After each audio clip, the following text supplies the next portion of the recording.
Good morning, everyone, and welcome to another edition of This is Revolution Podcast. And I am your host, Jason Miles. And let me bring in my co-host, my homie, my dog, coming all the way live from Miami, Florida. He is the man you know as the one that will give you a Haitian history in less than 5 minutes. Constantly mowing the bourgeoisie. He is the Pascal Robert.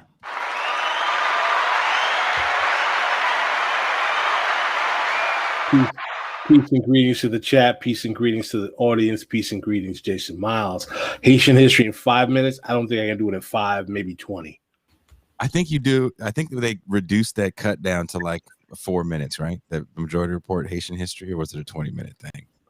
It was 20 minutes, man. It was like 26 minutes. I apologize. 20 minutes. If you want a 20-minute Haitian history, Pascal is your man. Haitian Revolution history, by the way. I was reading some Haitian history this morning, actually. See? He's always studying. And unfortunately, our brother, you know him as the black man in Maine, couldn't make it today. But we have the Turkish dude in Missouri. He is Mean Gene Bajlan. Greetings. Also, I have to say something. Calling me the Turkish dude is, it's like, you know, It's actually that's like calling Pascal a Dominican, and also it's on level with the Irakistan comment. So you know this is. We call that consistency where I'm from, Gene. Consistency. I would like to be known by my true name, the Irakistani person in Springfield, the only Irakistani with my Dominican friend Pascal Robert. Someone's ready to Mau real quick. If I call Pascal Dominican and Gene Irakistani one more time, I will have two very different looking dudes knocking at my door to beat the shit out of me. And let's just bring in our guest today, because we have a guest that also do this podcasting live stream thing. He is the producer of the Majority Report. I believe he also produces his own show, Literary Hangover. He also is a part of Left Reckoning. He's a big fan of basketball and video games. He is Matt Lech. Great to be back. Great applause too. And coming from Austin, Texas, I'm having a battle with this man undercover for who can wear the baddest cowboy shirt. I'm not wearing cowboy shirts on the weekends, so he can one up me today. And he's definitely one-upping me with this hat. Just to let you guys know, that anyone that wears a hat like that looks like David Griscom, I usually assume they hate black people. He is David Griscom. Oh, wow. Oh, man. Well, I'm just basking the applause for a second. Thank y'all so much. Happy to be here. Griscom with the Duck Dynasty hat. No, man, this is my guru, T. Roy Cooks. He's a great meat smoker out here in Austin, Texas. Don't be weird, friends, out there on the internet. Yeah. A meat smoker means something very different in England. God damn, you asked for it. I stay away from your DMs because they're done right now. Just all you got. I know what you mean because I follow you on social media and I know how happy you are to be back in Texas. Oh, yeah. Because he smokes a lot of meat out there, and it's kind of gets you hungry. It's the coolest thing that I don't know about. That is a depressing island, I must say. I love all my friends from the UK, but the more I find about the culture, it's very tough. I have some good friends out there who are trying to barbecue out in the UK right now, and they've been asking me for advice, and I was just like, "Yes, let me see your setup."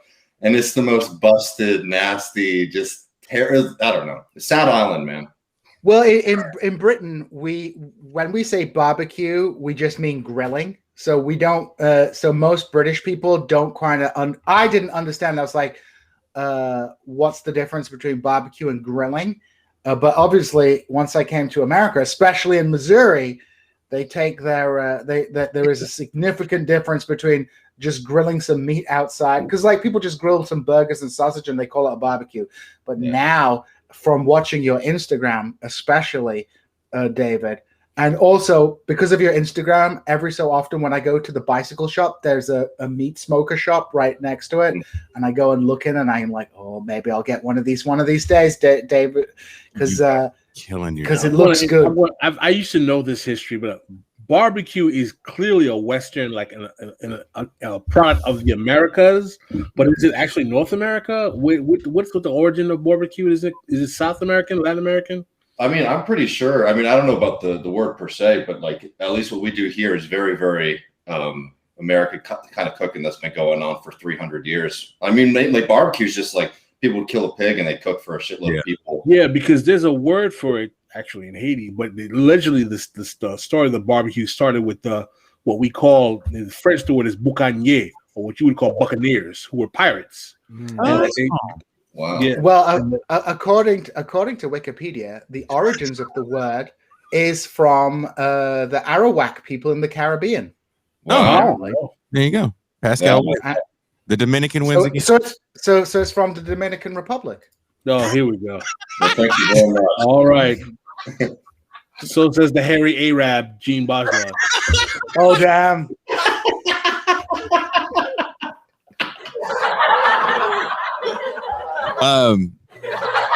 So Matt, I know you are a basketball fan. Did you watch the draft at all? I didn't watch the draft, but I listened to about 7 podcasts where they were watching the draft live and reacting to it. Was it Thursday or Friday? Thursday. Okay, yeah. So I didn't watch it then, but I did see on the walk into work a whole bunch of guys in NBA polos, guys and gals in NBA polos walking into Barclays Center. And it was sort of like, I don't know if you guys played Grand Theft Auto San Andreas, but when you have to track the feds and they're all like moving, like I felt like I saw something I wasn't supposed to see. Oh, because they did the draft in New York. So I'd like to have a point of order. Since we kind of like don't have a purpose for this show, let's define a purpose. I wrote out a whole plan with these two guys. You weren't part of the conversation. Yeah, you weren't part of the conversation. No Dominicans allowed, motherfucker. I'm taking a point of privilege. I'd like to call this show Left Podcast Guys Talk Smart Smack about the Left Podcast game. Just to let you know, shots have been fired.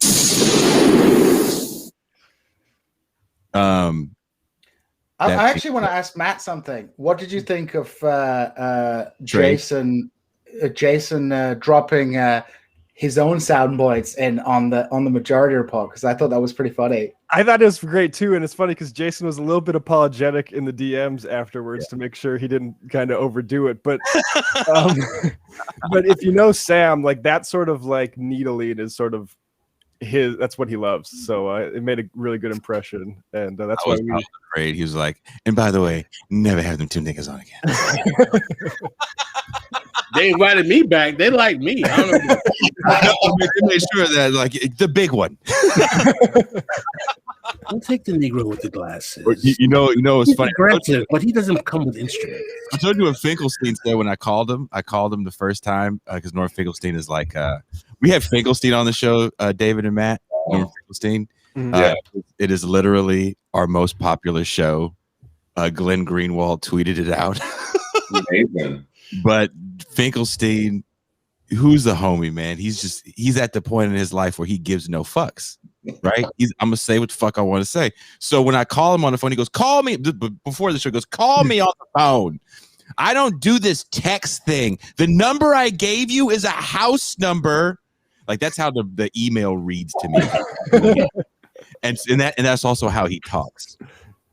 And so I call him on the phone, and he goes, "Who is this?" I was like, "This is Jason." He goes, "You're Jason. You're the funny guy. Gal is the learned one." That's a really good Norman Finkelstein. It is. That is like hey, I love talking to Norman Finkelstein because he's funny as shit, and he gets mad at me because I say horrible. And as you guys know, my private conversations are a little more PC. Yo, this shout out to the sister Queen who was putting like urgent questions. This is Revolution Podcast. Can you talk about Giannis and his background as a stateless black boy to NBA star that the Greeks want to claim? I was like, God damn, what is it? The Greeks he's from Greece, isn't he? as Europe? He's Nigerian. His dad is, but he's from. Did he grow up in Greece? He speaks Greek. Yeah, he does speak Greek. Yeah.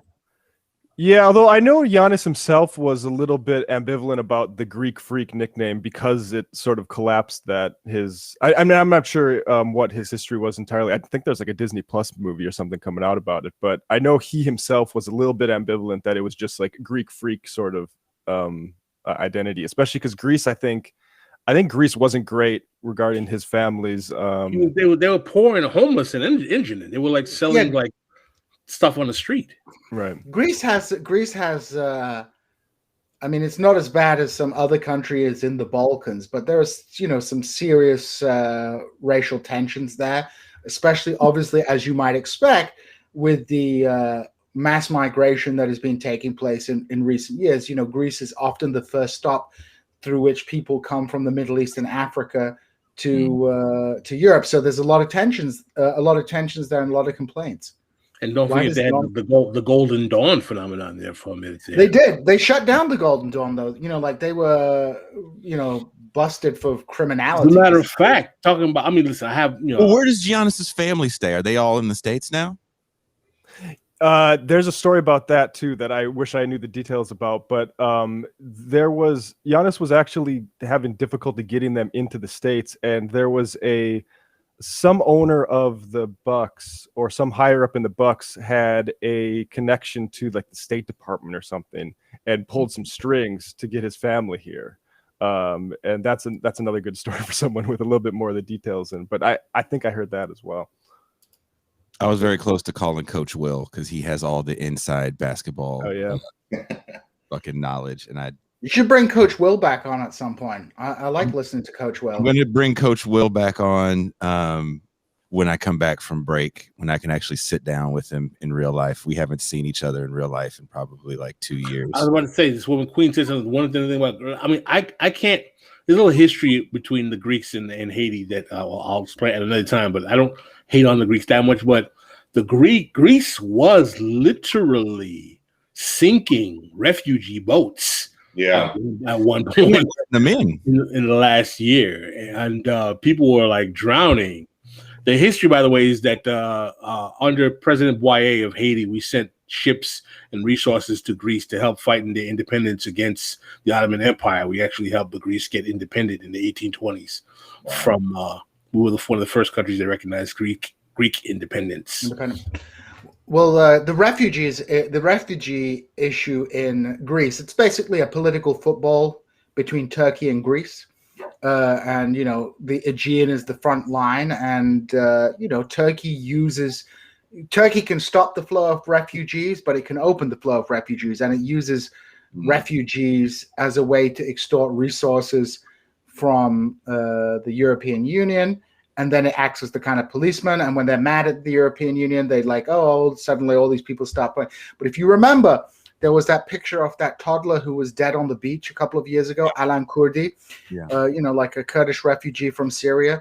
It's utterly inhumane and brutal. But, if to remember back to the conversation we had with Maria and Kuba in the after hours the other week, this issue is only going to get worse, especially if we have the dam in Ethiopia, the Nile River, and then some kind of economic collapse in a country of 100 million people like Egypt.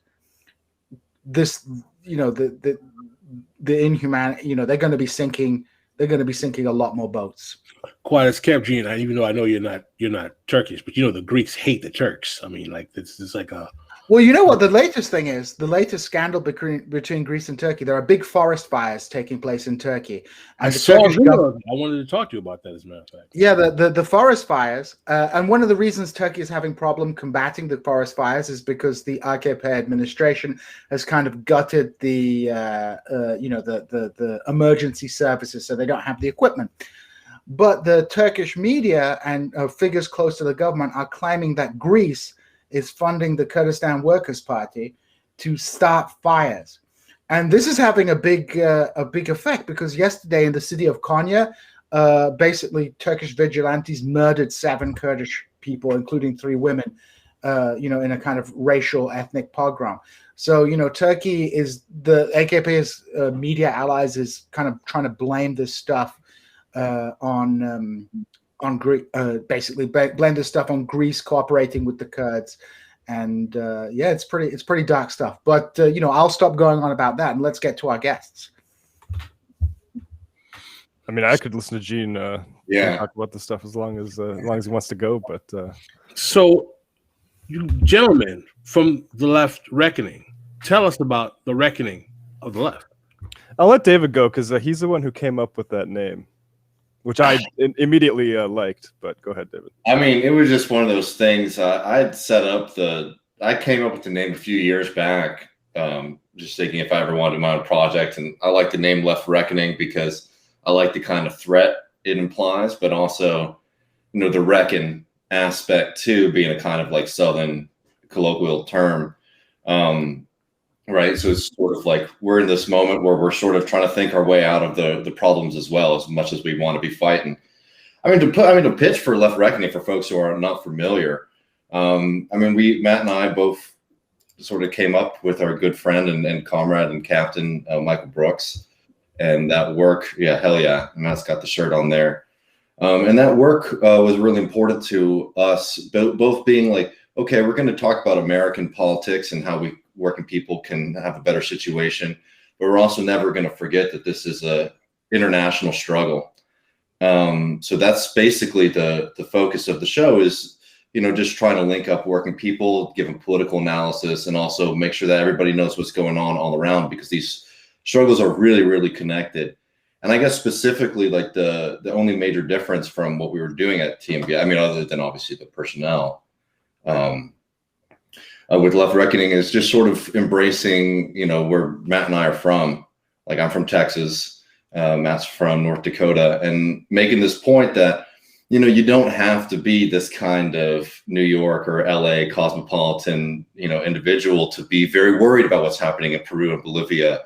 And like we're all in this kind of fight together and trying to make sure that we can, be covering that in our own way. And also, honestly, like if we're having fun, like honestly, a big factor for me too was I remember when everyone was getting all worked up about the defund the police discourse last summer, and me getting really pissed off because that was happening in Austin, and Austin voted right through referendum to defund the police, right, and move the money around. And I'm not even sitting here saying about whether or not the strategy was right or if it was successful or anything like that. But it was one of those things. It was just insane to me that all these people are having this abstract argument about defund the police. And then there's a major American city that's doing it, and you never heard anybody bring it up.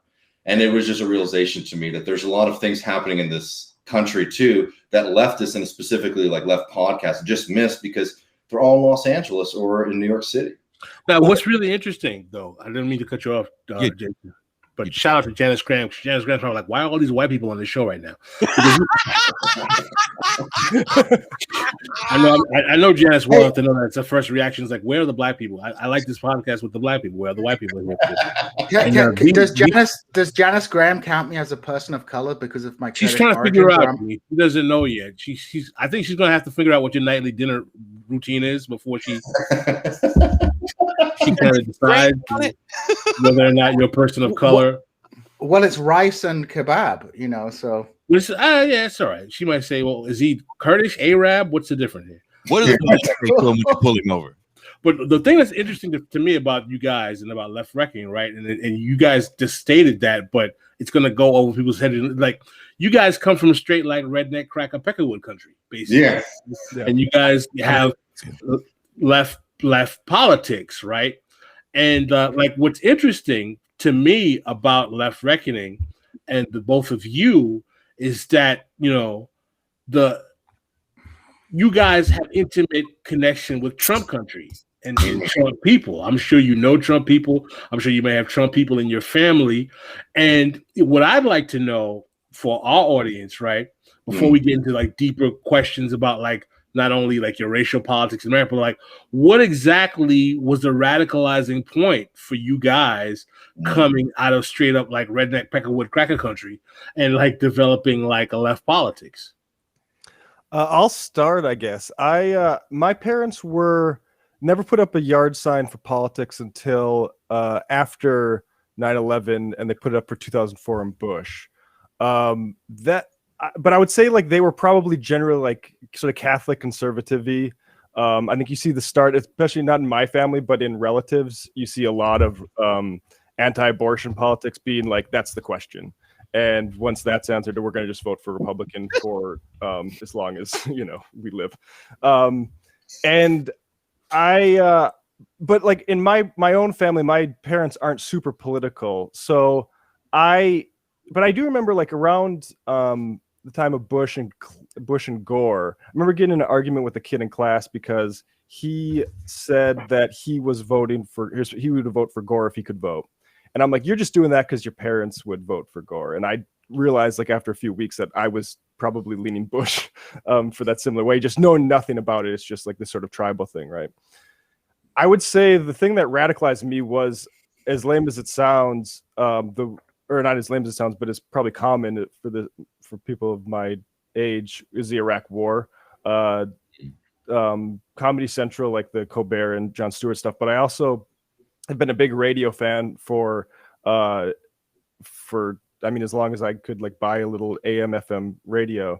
And I used to listen to KFAN, which is a sports talk radio station out of Minneapolis, but they have a bunch of old sort of like liberal type guys, and they were anti-war basically from the start. And I think that pushed me out of, and I honestly, like everyone is pretty much conservative. There was no models in my life growing up for liberalism or leftism, definitely not. I had like one aunt that went to college, and like they're not, you know, progressive. They're like sort of like, I think the type of suburban Democrats, maybe they often vote Republican, that the Democratic Party loves right now. So it was all media driven and kind of event driven by the Bush administration.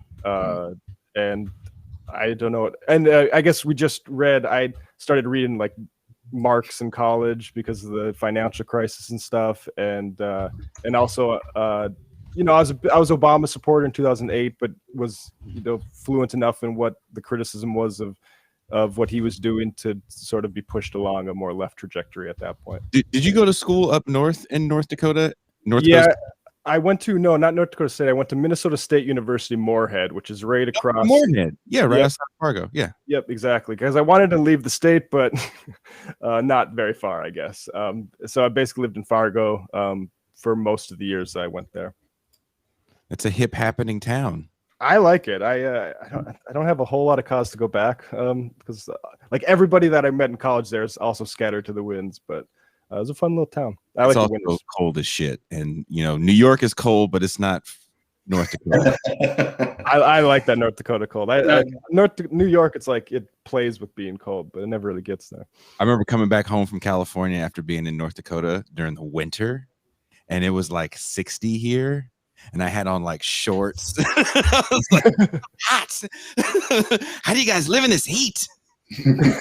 Now, David, you're from Texas, right? Yeah. Obviously, you actually know some people who own some sharecropping plantations, probably around like. Well, I mean, so I'm from Austin, and I grew up here. Those are liberals, man. Those... Yeah, so I grew up in Austin, and then.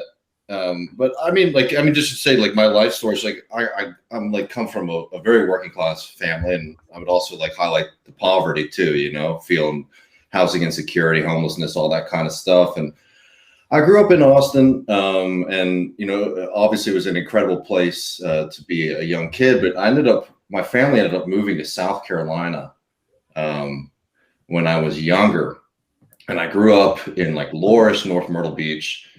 South Carolina, and you know we were just poor folk, and it was not an easy place to grow up, if I'm being completely honest. You know, a lot of love in the family, but you know how it is. Mm-hmm. And for me, I mean, I'm just like talking about my political like awakening, right? My family was always very liberal in the sense of like, you know, vote Democrat, all that kind of stuff. So I didn't really have I didn't have to like rebel against a conservative parent. But I remember when I was getting into high school, I was trying to figure out how to make my way in the world. And you start to think, well, it seems like all these rich folks, they see the world in a certain way and they seem to be doing pretty well. So maybe they get it. So I had this weird kind of flirtation with, Republican politics when I was in my early teens. And then I had this moment when I realized, like, well, these guys are talking shit about food stamps. That's how I eat, right? These people are talking crap about Medicaid, and that's how I go to the doctor. And for me, that was like the real breaking moment. It was like, so all this shit that you get from the right wing in the South about like, oh, this is the politics of the working man, all that their politics essentially were anti-working class kind of politics. And for me, that was the beginning of my radicalization. I only was able to learn the grammar and the language later to become a socialist and a Marxist. But that was when I started, looking for a different kind of answer. And I'll just say this real quick. I mean, a big part of why Left Reckoning matters to me as a project is because, I was lucky. I was, first in my family to be able to go to school. And I remember coming back and, coming back from my first year at school and talking to my friends and brothers and sisters about socialism and all this crazy ass shit I was learning about in school. And it really clicked. Right. And that was was your accent thicker when you came back too? Like, was it like, y'all look, man, I found out about there's this man in March. This German fellow over there who's saying that we own all the shit that we create. Check this out, man. You wouldn't believe this shit, man. Check this out, man. We've been lied to, brother. No, I mean, it was a really like harrowing moment. I mean, it was a really powerful moment. And for me, like, at least, I've done a few things in my adult life. I lived in New York and all that kind of stuff too. But, it was always like, man, we got to fight to make a better world. And I just don't like the way a lot of leftists like write folks off. And what maybe really pisses me off, and I don't mean to step on anybody's toes, is like a lot of Southern folk who like leave the South and become like left wing. They turn their backs on their community, right? Yeah. In a way that makes me frustrated. We're never going to get better if you do that. Isn't that a class alignment? Like once you leave, now you feel like you're in a better class. So it's like, I think so. I think those people anymore. I mean, we see the same thing with the hood. Gene, you wanted to say something? Yeah, I wanted to ask, actually, sort of related to, ask both Matt and David a question about, Left Reckoning is a pretty popular show, and of course you were associated with TMBS. I'm just wondering about, how do your friends and, personal milieu, back home relate to the kind of politics that you have? And I did have a second question, which is from the super chat, which was the super chat were asking. Here, I'll bring it up.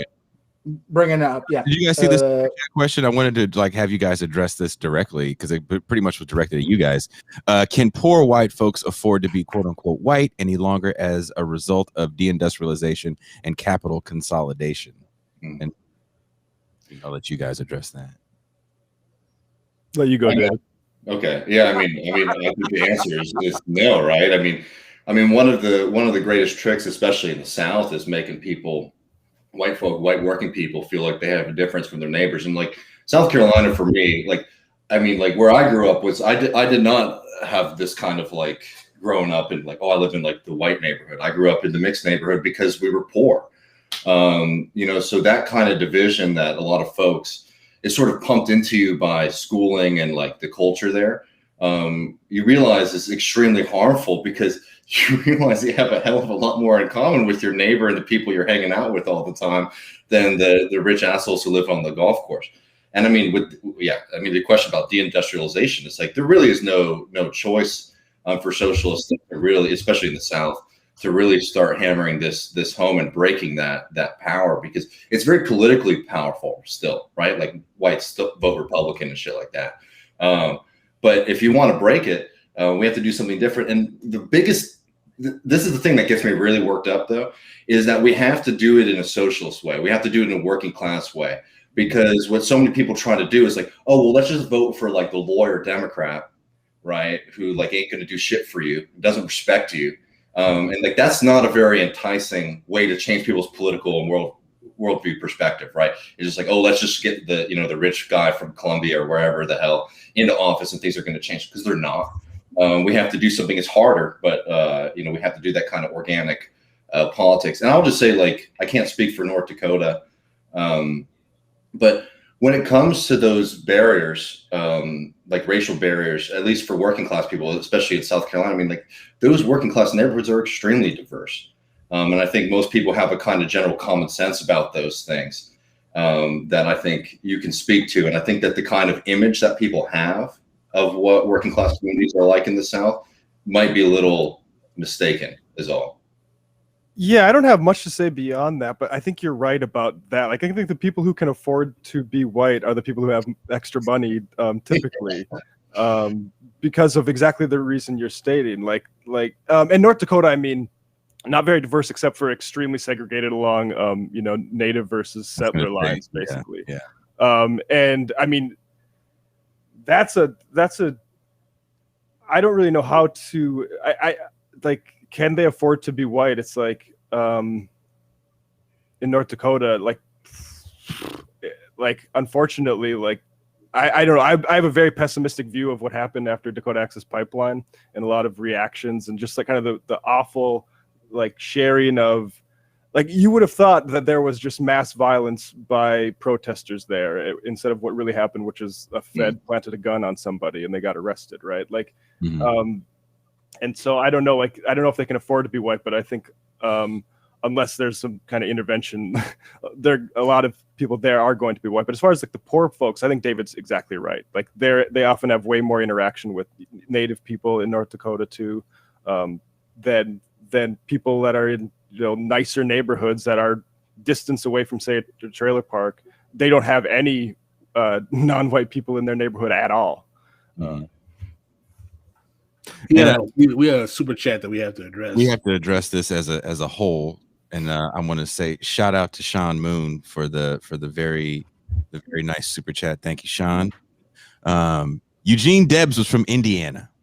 Socialism has a rich history in the United States before the Palmer raids and McCarthyism. Does reviving that tradition necessitate working with the Democratic Party or completely disowning that party? I want to address that because Debs voted for Biden is what he said. As much as we want to romanticize Eugene Debs, let's remember that many of the former Black socialists who were frustrated with the lack of dedication the socialists had to the race question left the Socialist Workers' Parties and became communists right around the time of the Russian Revolution, because the communists were more dedicated to racial justice than the socialists. This is a fact. A good book if you want to read.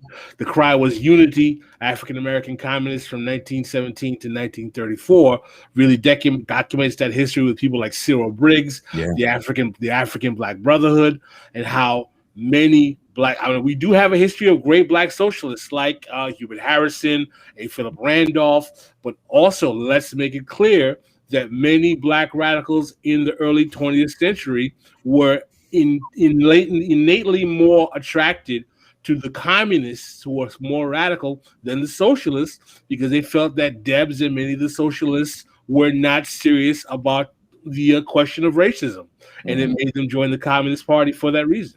Would you have called Debs a true class reductionist, Pascal? I mean, a lot of people have a romanticization of Debs. I think Debs was pretty shitty on the race issue. You can read some of his quotes. I think it was pretty horrible. I mean, you can't forget, too, not to problematize this or anything like that, but Stalin threatened to send the Red Army into Mississippi. That's right. To help the Black sharecroppers. Yeah.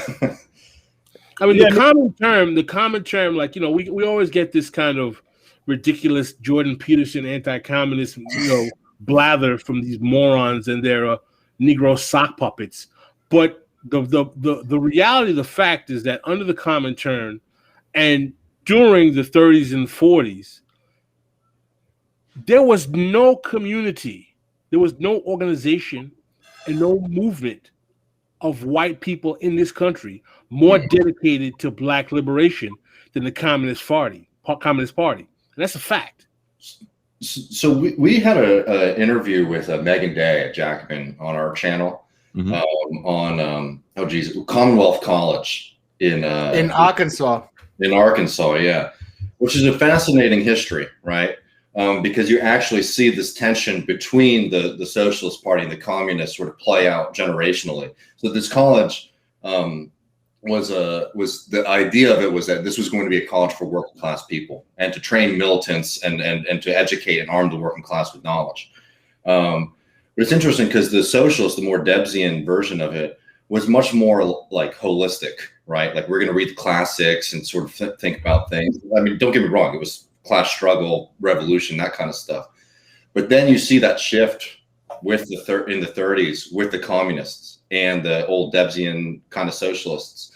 And unfortunately, the tension between all those groups, plus with just heightening of, like Jim Crow laws and things like that, and attacks on the college, it ends up shutting down. But you can see that historical tension between what later becomes the American Communist Party and the Debsian kind of structures on the question of race, right? Because there was this kind of like, well, we'll figure it out as we get along, versus the communists being like, no, we need to show up and we need to be bodies on the line, fighting for these things in Arkansas. Because this is a fight that's happening in our neighborhood, in our community, and we need to be fighting against these super crazy white supremacist organizations that are rising. I mean, I just want to note that, and I guess maybe to the question about I'd be curious to hear what you all think about the Democratic Party. If I were to just do my spiel in a minute. When I address the question, someone asked where they can get a citation about Stalin. Hammer and Hoe. Hammer and Hoe. Yeah, Joe. Yeah. What's the brother's name who wrote the book? Remind me his name. Robin D.G. Kelly. Robin D.G. Kelly. Hammer and Hoe talks about the Stalin's role in offering help to the Alabama and the Alabama sharecroppers who were communists, as a matter of fact. I also learned in that book, which I haven't finished yet, but Bismarck was the head of the Peasant International in like the early 1900s, which I need to look more into. But do you want to say about the Democratic Party? I mean, I always say if I ran for office in North Dakota, I would try to do it first with no ties to the Democratic Party at all. But I think the problem with the question I have is like disowning the Democratic Party. Like we don't own that at all.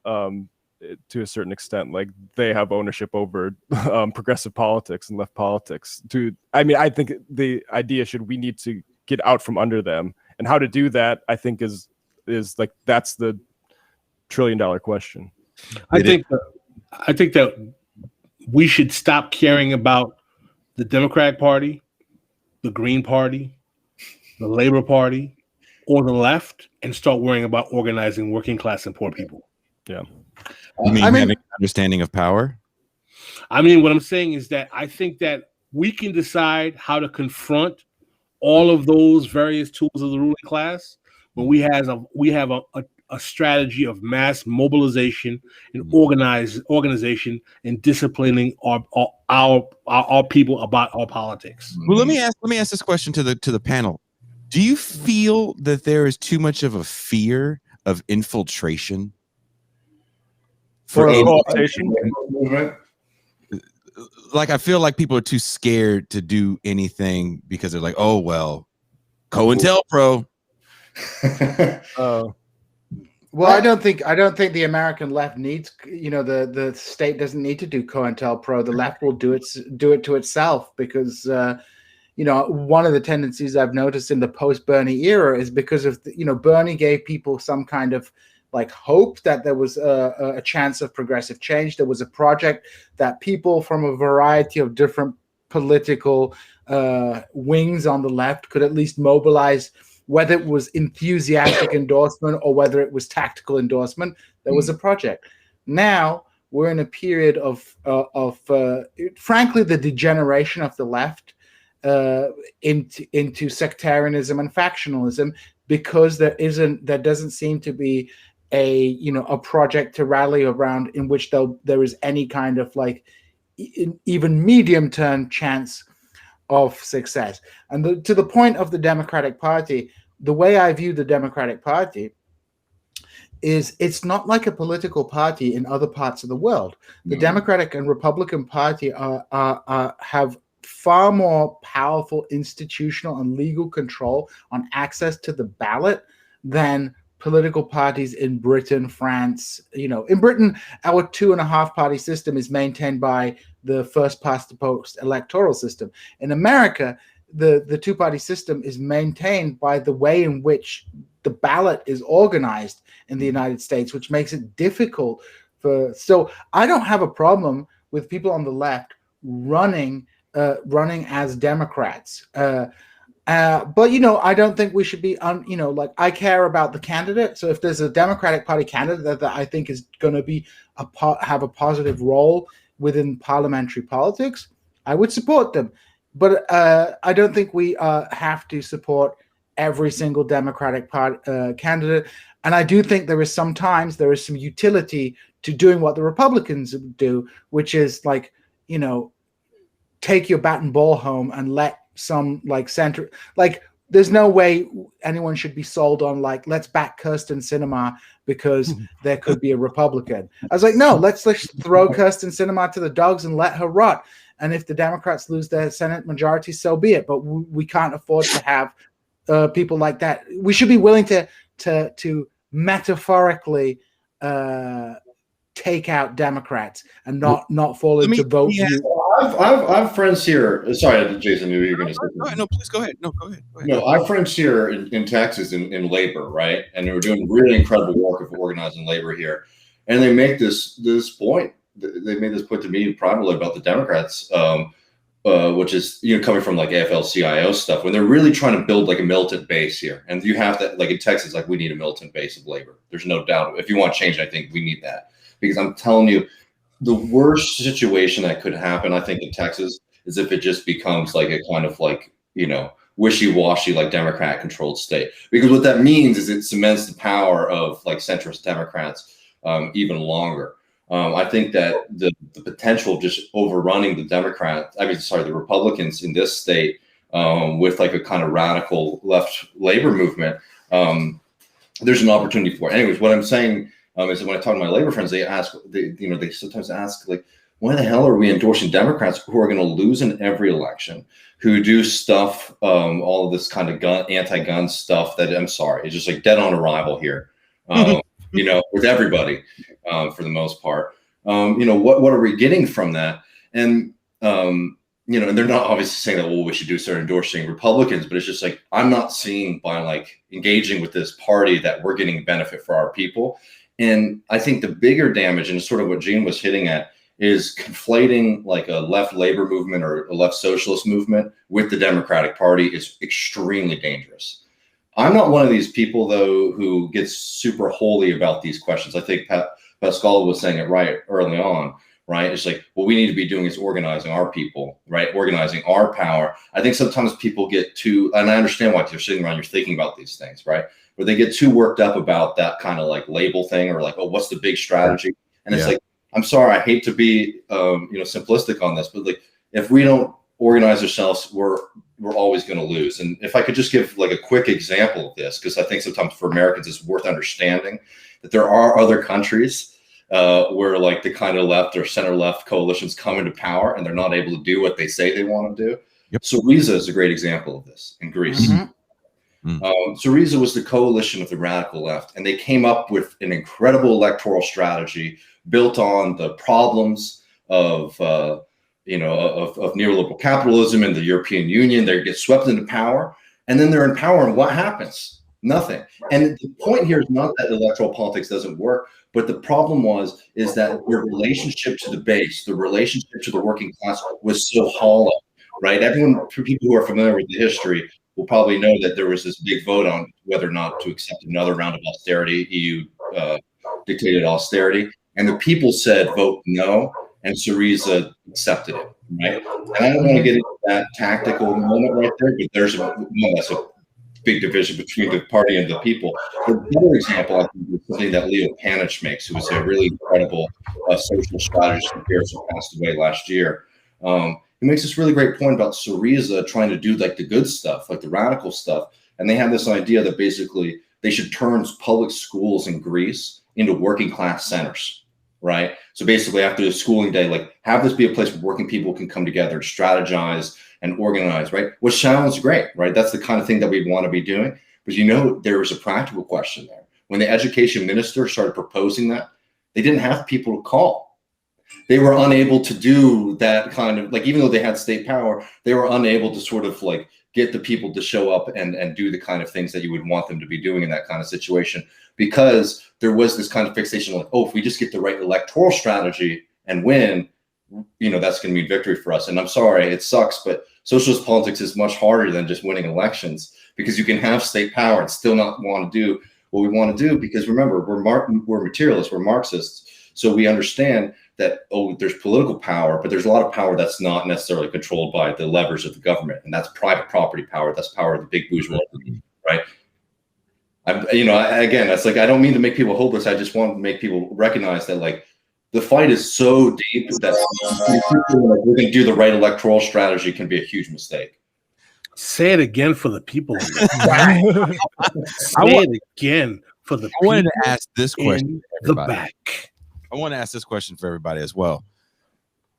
There also feels like there is a cult of personality, even post-Obama, around people in politics that we haven't seen before in my lifetime. I've said this before on show. I'm 40. I'll be 44 next month. And I never remember people constantly, outside of very particular political shows, knowing the names of congressmen. Tip O'Neill was not part of a Johnny Carson bit. Well, let's not forget, I would argue that the cult of personality around American politicians starts with John F. Kennedy. Right, but that being said, how does that affect any sort of movement growth when people kind of project what they think a candidate is and don't really do any sort of due diligence or research? They just go, well, this person said they're for this thing, i.e. Medicare for all, free college, a hot dog in every bun, whatever it is they're for. What is your guys' take on that kind of cult of personality? I think it's an impediment to really, really having a serious political praxis.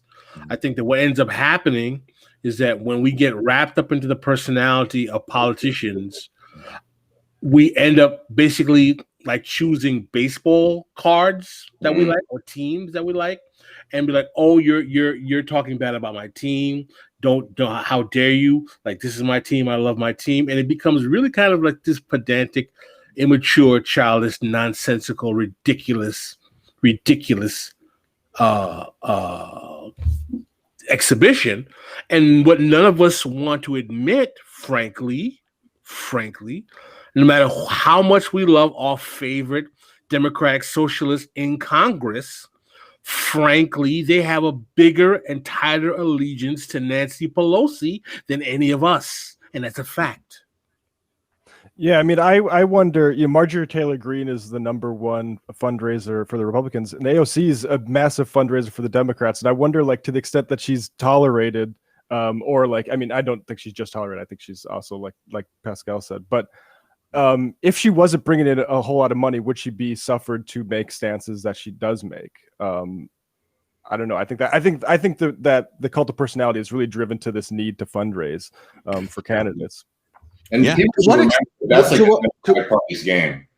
Sorry, that was a comment. It's like the Democratic Party is very, very fixated on fundraising, and it's like if you read internally, you talk to people who like are familiar with the party on the national level. It's fundraising more than anything, and especially now that they're in power. It's like, they're not really wanting to do all the things they were running on, and it's a great situation to lose in 2022, right? To be like, oh, well, if only y'all just opened up your piggy banks a little bit more and we're, funding our war chest, then we'll actually do all the things that we could have done these first 2 years of the administration.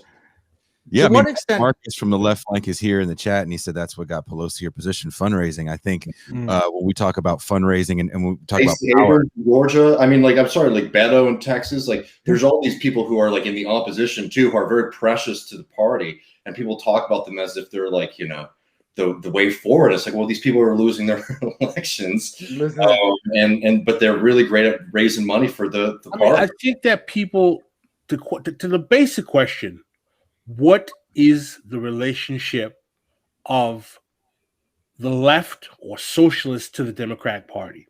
I think this is my mantra. The function of the Democratic Party is to neutralize the politics and policy demands of anyone to its left under the goal of an auspices to coalesce with the party to its right. And unless we are fundamentally honest, that is the function of the Democratic Party is to neutralize the most radical political functions of its left to ultimately coalesce with those to its right, we are lying to ourselves. And the reason why we have a two-party duopoly and the system that we have is because that is the nature of this dialectic. Okay?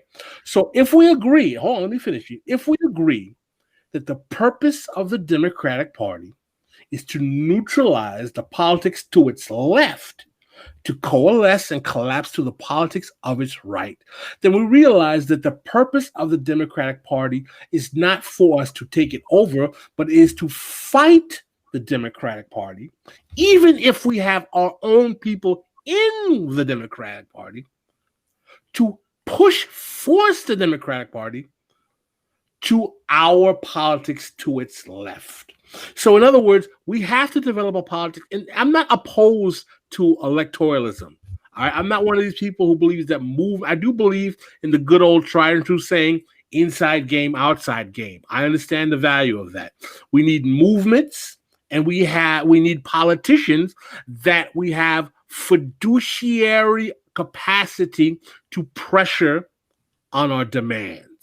But remember that thing that I read last week from that 1973 Ebony magazine article about class structures in Harlem and how leftover Great Society programs, the different kinds of democracy, racial democracy over social democracy, and when you have these organizations, these nonprofits that become the mouthpiece, right? They're not going to stop their funding dollars to have a greater coalition. Well, this is, you said something, Jason, you're such a smart guy. Let's talk about this. There is the Democratic Party and the left flank of Capitol. In the left flank of Capitol, there are organizations and institutions that are not the Democratic Party, but have the same goal of the Democratic Party in collapsing the robust strength of the radical left and having it coalesce to a more conservative party. What is in the left flank of Capitol? The foundation world, the philanthropies, nonprofits, universities. Yeah. No, I mean, I think you're 100% right in like pointing out those folks and those institutions, and that's the analysis that we need. I think the only hesitation that I have right now, and thing I want to throw into the conversation is I do think that sometimes people get a little too precious with the idea of the Democratic Party, because what they do is they control ballot access in a lot of places, right? And being able to find a way, and it's tricky, and I don't think it's been perfectly done so far by the socialist movement, it's particularly like the DSA, for example. But using the situations that we have and the opportunities that we have available for us to build some power, like that can really matter, right? Yeah, Dave, you said something important. I mean, I'm going to get it for saying this. I might get it from Jason. I think the most misutilized organization on the left right now is the Democratic Socialists of America. I think it's the most misutilized. It's misutilized. It's misutilized because, number one, it's one of the few nominally left organizations that has penetrated the electoral realm in a small way that still has the organizational infrastructure on a national level in almost every major city in the country, has the capacity to generate independent membership, and still can control a platform on its own without absolutely having to answer to the Democratic Party. Yeah, I mean, but there's some structural like reasons why the DSA has this tension, right? Which is one, their kind of fixation, and there's a historical reason for it, and I would argue that it's negative. I'm sorry to all our big DSA comrades out there. But the kind of refusal of doing good old socialist politics, things like democratic centralism, etc., right, are frustrating because AOC's who everyone's sort of dancing around and talking about, right? She's somebody who I think, and we say this on the show all the time, I think that there's a portion of the left that gets like really fixated on her in a way that I think is unhelpful, not because I don't think that she should be criticized, but I think it's a kind of like escapist thing. And the same we were talking about Cerise a couple minutes ago, right? Like, oh, if AOC just like stood up, we'd be living under socialism. But this is a question I actually wanted to ask is okay. Like, to what extent is this, we've been talking about the politics of personality. To what extent is the left media space as a kind of media space basically focusing a lot of left media channels seem to just be either, fawning praise for AOC or, just hatred, a visceral hatred for AOC. And it kind of creates a kind of politics, which isn't really politics. It's just about whether I like AOC, who your favorite person is. Who's your favorite person? But that is monetizing. That's it's cash.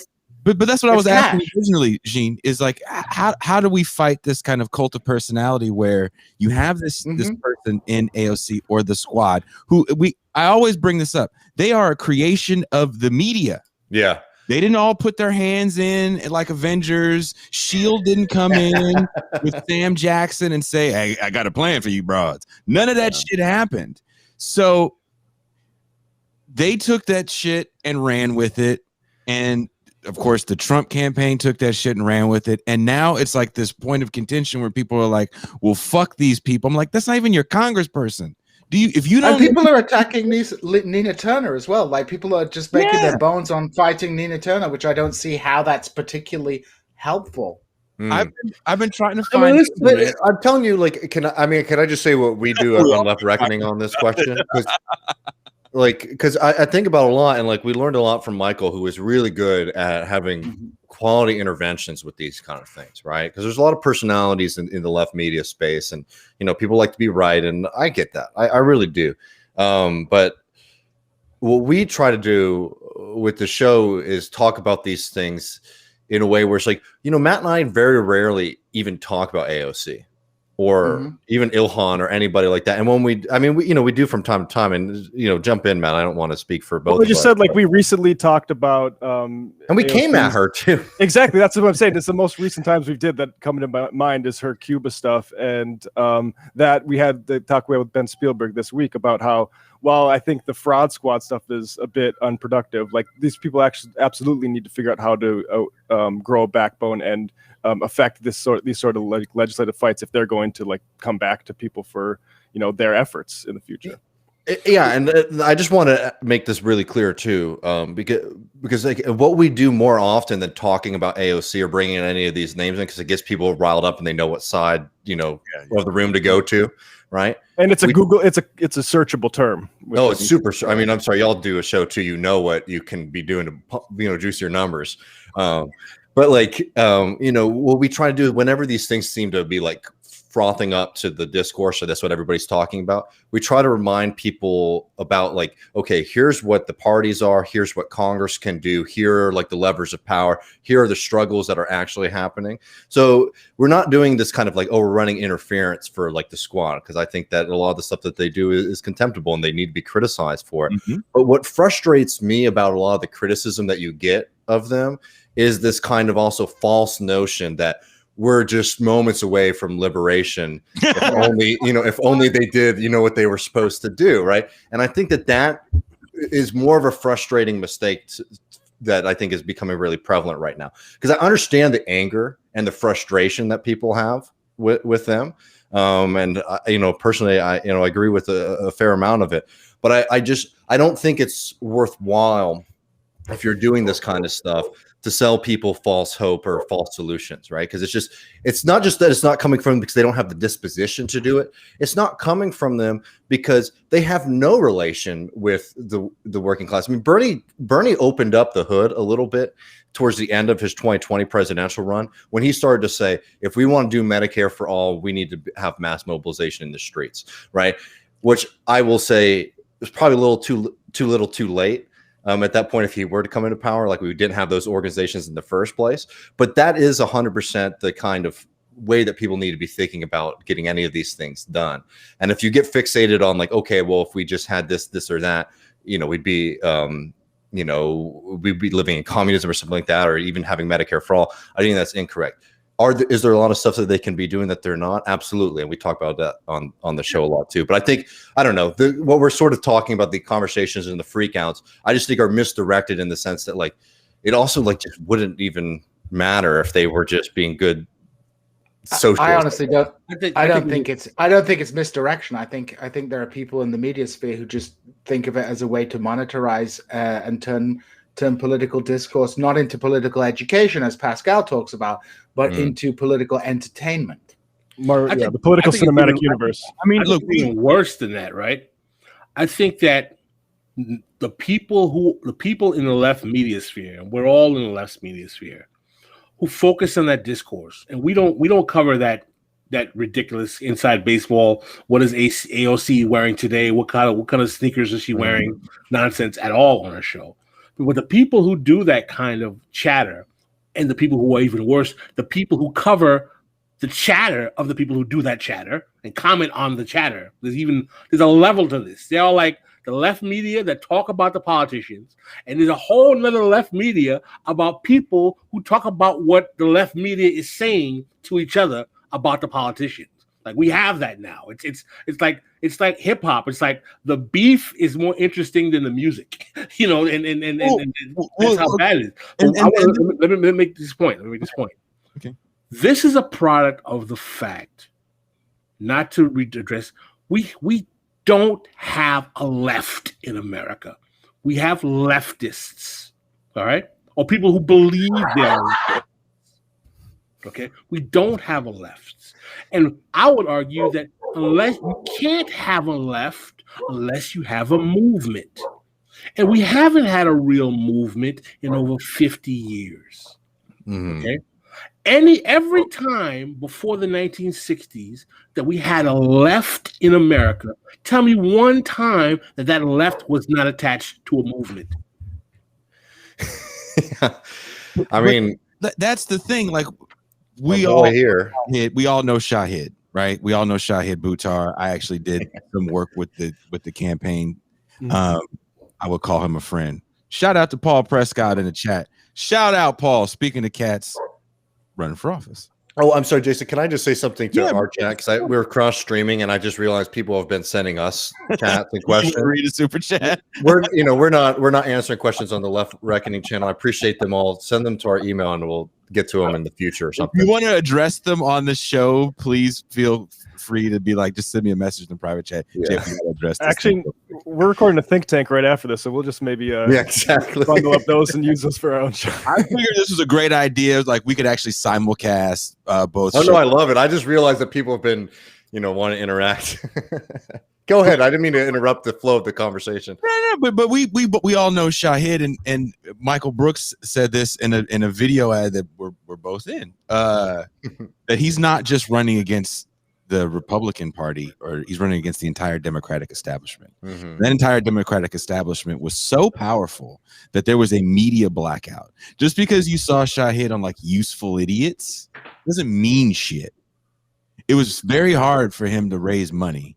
Yeah, he raised a decent amount of money, but you're talking about Nancy Pelosi. Nancy Pelosi had a luncheon and raised like $85 million. That's power. That's power. That same day, that guy got on the front page of the Chronicle after 2 years of trying to run. The next week, the story breaks about him and the being mean to staffers and all that other shit. And the campaign is it's still somewhat trashed. Yeah. How could, something that minuscule as like yelling at staffers, and you got a guy challenging maybe one of the most powerful people in politics. And what was who was the guy up in was it Massachusetts, Matt? Oh yeah, on the same time. Yeah, that was a lesson. That one especially in Mass was a lesson of what they know that they can do to eradicate any kind of competition, because they realize that there's a culture amongst the left now that is very easy. Like, I don't know. Like, at least in that very specific political arena, it's a very easy thing to try to manipulate towards your own purposes, right? And I think that our opponents are recognizing that. Yeah, well, let's be. Oh, sorry. Go ahead, Matt. I was just gonna say I have no love for Al Franken, but I think like they saw a model there, and I also think like the people who thought you couldn't question the involvement of like Hannity friends and stuff like that in that moment, I think that was a bad sign for how we respond to these things intelligently. Like I said, like Al Franken, I think it'd be nice if we had. I think Al Franken's basically replacement level as far as Democratic senators go, but he was like. I don't know. Maybe that's the wrong example, but this is a pattern. I feel like. Well, what I was going to say is this is this inverted commas woke culture, this liberal woke culture seems to be hegemonic, even on the political left, and because of the hegemony of of course we should be understanding towards people who are making accusations of sexual abuse or violence and things like that. Of course, we have to be very careful, and the balance has often historically been against those people, making it difficult for them to like raise serious issues. But there's a certain sort of strand which just completely rejects the idea that we can have any kind of due process, which means anyone can make an accusation and then someone's career is ruined.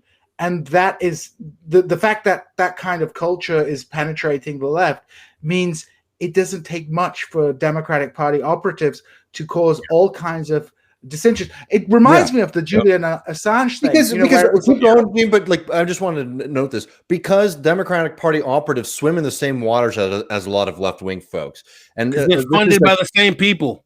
Well, the money's there, and it's like when we're talking about this stuff that Gene's talking about, like that's culture stuff. Right. I don't just mean that in like a division of like culture versus politics. I mean, like, this is, if you're like a 20-something or early 30-something, this is how people talk and think and interact with each other in any space that they're in.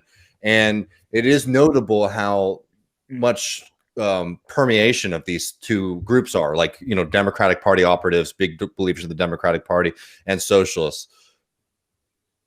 I want to bring in a friend of show. He's part of the Saturday Crüe. We are part of his Tuesday show, Not a Barbershop.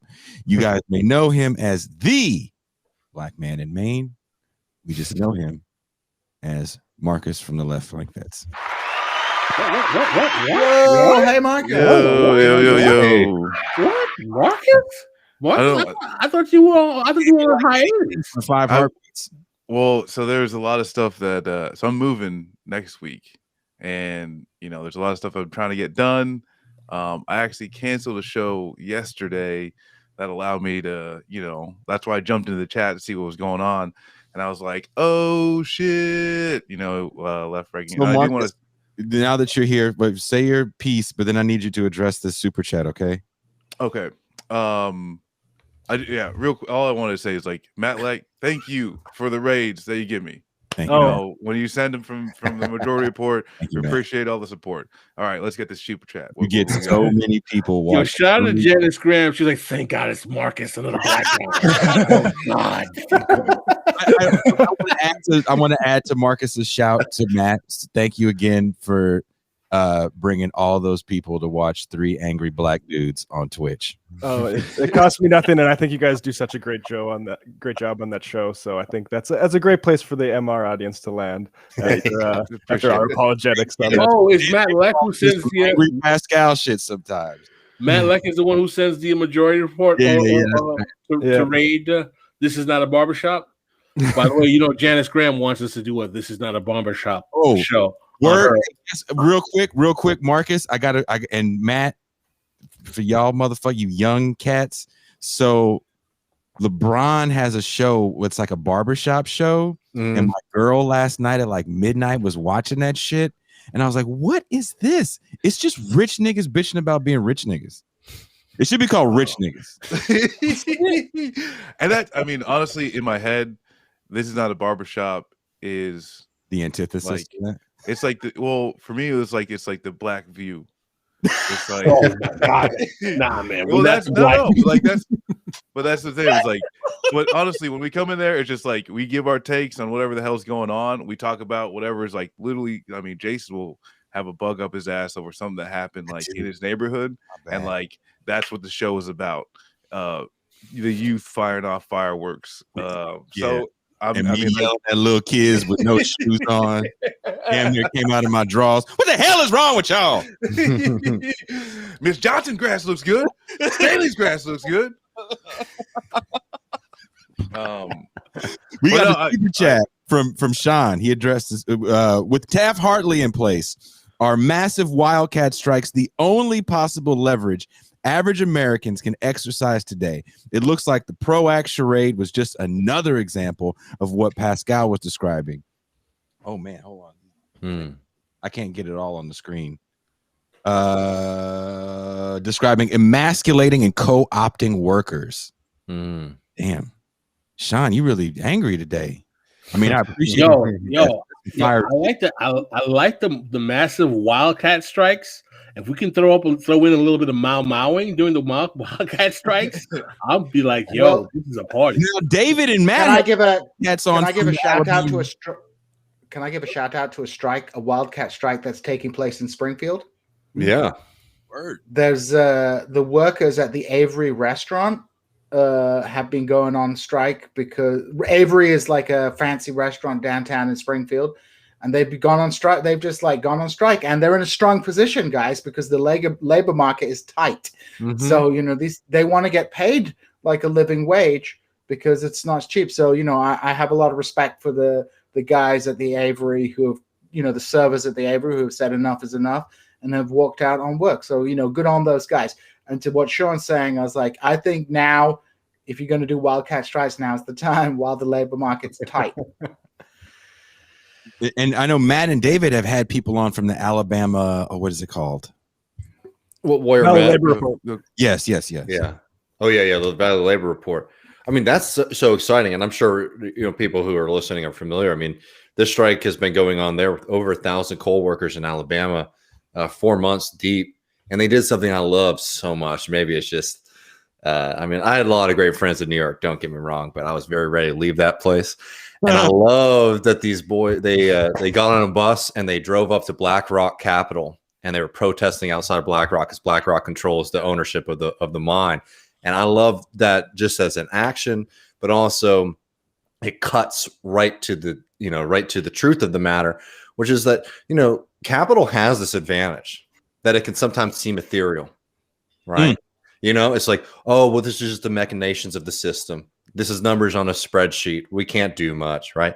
No, they're a bunch of assholes who walk in every day to BlackRock, and they are saying these coal miners don't deserve a raise. Honestly, it's not even a raise as much. I mean, I'm sure they're demanding more now, but for people who aren't familiar with the story, the mine was losing money, and the workers voted to lower their contract, to lower their wages temporarily until the mine got back on its feet. The mine got bought out by BlackRock, and now the mine's making more money than it was before the slowdown. And now these people are saying, we want our fair share. We sacrifice. We put more equity into this shit than y'all assholes did. Anyways, those guys standing outside of a BlackRock building and being like, this is us. This is what you're doing to us. This is what you're doing to our family, I think is a great action and very powerful. And I want to see more of it. That's where in like kind of even where I jumped in, there's a lot of talk of just like, left organizations and how to build, or attaching to, building onto a movement. But I think that's where like you see a whole lot of like important things kind of coinciding into one. And the fact that like a lot of these issues that we talk about actually, and I'm stealing this phrase from John Iadarola. He had said this on one of their shows on TYT of like, it's a constellation. A lot of people get focused on their certain star, whether it might be healthcare, whether it might be education, whether it might be some type of pollutant going on in your community. But at the end of the day, it's a constellation. All of these things do pull and push on each other and a whole lot of factors. And like you said, these coal miners going to BlackRock and the thing that, and the fact of the matter too is that like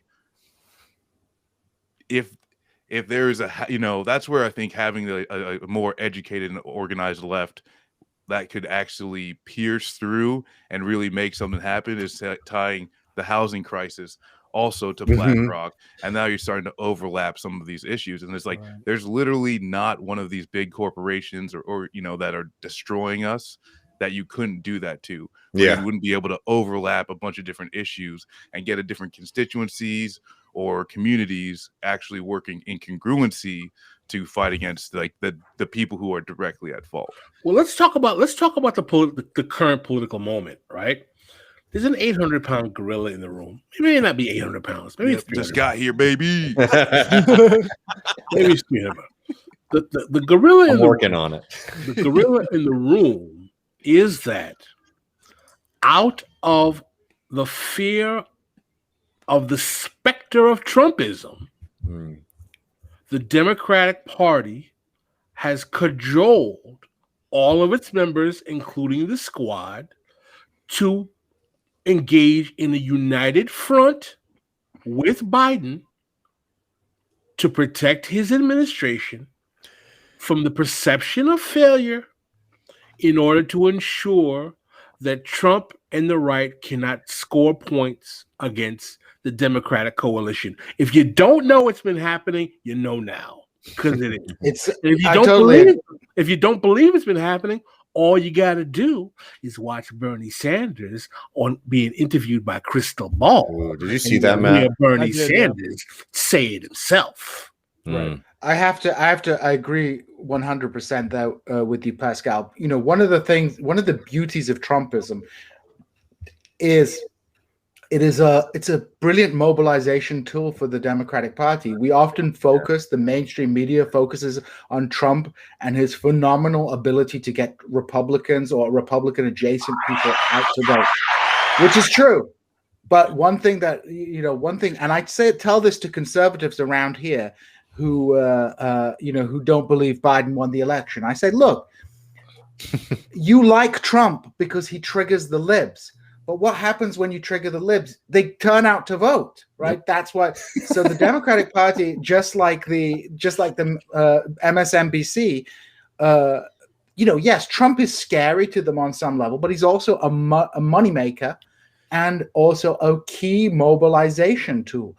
I think people miss that kind of paradox as Trump. So Trump can get more people to vote Republican than ever voted Republican, but he can get more people to vote Democrat than he ever got to vote Democrat because he's such a I told you guys, the family that I live with, that was a very conservative, very Christian conservative family, were torn with Donald Trump, more so than the war crimes of Bush Jr.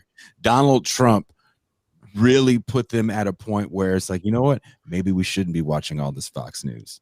I think the thing though that is dangerous for the Democrats is the fact that Donald Trump got turnout based off of old rules, based off of classic get people to the polls. Democrats got people to turn out this past 2020 election.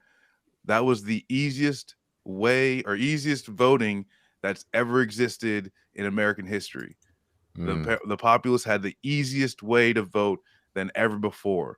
Extended times, mailing, no excuse absentee, all of that shit. All of the things that are going to fucking go away and disappear into the winds.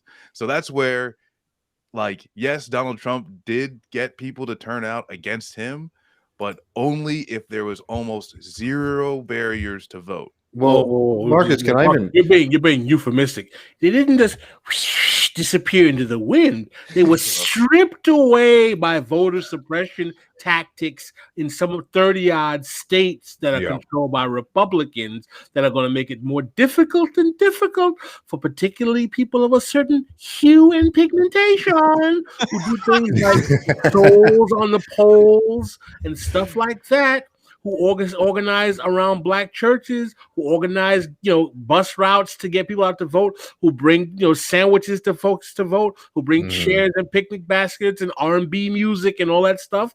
The people who do that, who have a certain pigmentation aren't going to be able to do that anymore. Can I problematize that a little bit? I mean, because, well, first of all, obviously the attacks on voting rights are horrible and they need to be opposed. This is not even like a left, right, this is just like basic democracy, right? People should be able to fucking vote. But Texas was a really frightening example, I think, for the Democratic Party strategy as to what they want to do, right? There's been for years and years and years this kind of argument that you get from Democrats in the state of Texas that Texas is not a Republican state, it's a non-voting state, right? And this last election completely proved that wrong. I mean, Texas had historic amounts of people showing up to vote. And what was frightening, for me at least, was seeing how incompetent the Democratic Party is in its outreach here. Because you started to see Donald Trump, of all people, eat into the black vote in Texas. And of all people, border communities, Hispanic border communities in the Rio Grande Valley. People were voting for Trump. And you know what they found, though, when they did like interviews with folks afterwards? And this is why I can't stand the Democratic Party so much. They infuriate me because like they have a playbook and they don't use it. Instead of doing what they should be doing, they focus on like, oh, well, we're just going to try to appeal to these kind of suburban voters. We do this, kind of cultural stuff. You know what people said the reason they voted for Trump was in a lot of these communities? Well, that guy sent me $1,200 and that really helped me out. Right. And it frustrates me now to see Biden basically run away from all of these extremely popular programs. Again, not because I want Biden to be victorious or whatever, but it's just like, this is crazy to me that we had this moment of serious outreach of the government giving people money and doing these things that are very popular. And you're not trying to own that. Well, Trump was very successful in doing it. And it frustrates me to realize that. I mean, not that it was a new realization for me, but like, there really is no opposition party. And the reason why, just so nobody offends me on this, we all know the reason why Biden doesn't run on it, because he doesn't want to do the structural moves there, right? Because he doesn't want to own it, because he is, at the end of the day, he is answering to bosses. So he doesn't want to do things and own things like, oh, we put money in people's pockets that led to them not wanting to come and work for $7 an hour, right? We increased unemployment benefits to make sure that if you lose your job, you're not going to die, right? He doesn't want to make those things permanent. Can I ask the not only the chat, but our guests and our audience a question? Here's a question. When has there been a Democratic Party president or political official that has made voter suppression a massive public national agenda in the country? Yeah. I mean, that's right. Like the Democrats now saying we're going to out-organize this voter suppression. It's like, no, we're just going to live with the sort of more suburban constituency that this is going to deliver us, right? That's clearly what they want, and they're fine with it. But this is also a problem with the delusions of liberalism. I mean, like, I think the Republicans are far more, they understand how power operates, and they don't have, very many solid principles, or at least the things that they say are their solid principles are not their solid principles. You know why that is, Gene? You know why, Gene? Because the purpose of the Democratic Party is to neutralize the politics to its left, and coalesce with the politics to its right. But the thing is, like, these guys, I think within the Democratic Party leadership, they have a total delusion about how politics operates. I don't think it's even deliberate. You don't realize they know what they're doing. This is not them being stupid. They're doing what they want. They don't care that Negroes can't vote. I mean, I don't think it's stupidity. I think it's ideological. I think it's an ideological the way that they look at the world, the way that America first makes a lot more sense in foreign policy than Biden's like delusions about American liberal leadership in the world, and also his delusions that the rest of the world wants American leadership. I think the Democratic Party elite is so removed from society that and are bought into their own ideology that they cannot functionally move outside it. They care what someone like Joanne Reed says. So they don't, the Republicans have no shame in exercising power. But I don't think it's deliberate. Maybe for the donors. They only get what their donors are giving them. They have the same donor class as the Republicans. Yeah. Same with the eviction stuff. Financial insurance companies, real estate, the insurance lobby, big pharma. Okay, Pascal, I would say these people don't give a damn about working class people. They care about getting their money from the donor class, talking game like they care about working class folk, and then going to party on the French Riviera. But they're also like, I think, I mean, I agree with you. I think I would also just add that you have to remember it's also voter management for them. Like in New York City, for example, right, which is a place that's supposed to be the opposite of Texas, it's hard as hell to vote. And there's a reason for that. They know who votes, they know their people, and they have the inroads to be able to control those folks. You're right. And they don't want it to be massively expanded. They don't want a bunch of new folks voting. They don't want a bunch of young people voting. You know why, Dave? You know why? Because they might get an AOC, a Nina Turner. No, I agree. I'm just saying it's like, it's funny. And again, I don't want to paint too broadly, because I do think there is a difference between what the GOP is doing and what the Democratic Party is doing there.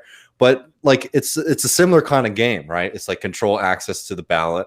The only notion that I would like to dispel is that it's not that if we just had like perfect European, or I don't know if Europe even they're good at voting there, you know what I mean, though, like a nice version of it's easy to vote, that we're just gonna usher in this like new era of socialism, because the work in all these communities is still very much needed to be done too.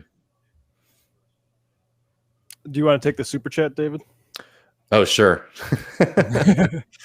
Our buddy from Philadelphia, Pascal and David, when you combine voter suppression with open carry easing, 2022 might be an effing nightmare in Texas. Don't forget the barbecue. You know what scares me about Texas? What? Paso shooting a few years ago. Because I know that was so. I mean, I stayed in that Walmart parking lot touring out there a few years did you really?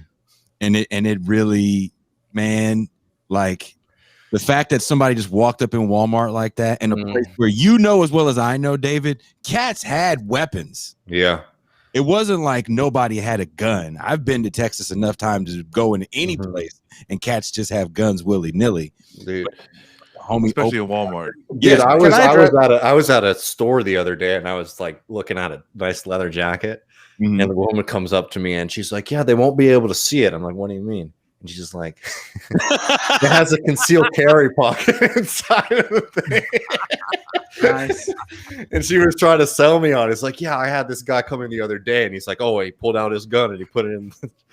No, I mean, in all seriousness, the El Paso, I mean, all these shootings are just horrific. That one, though, really, like, you can get a little numb to that stuff.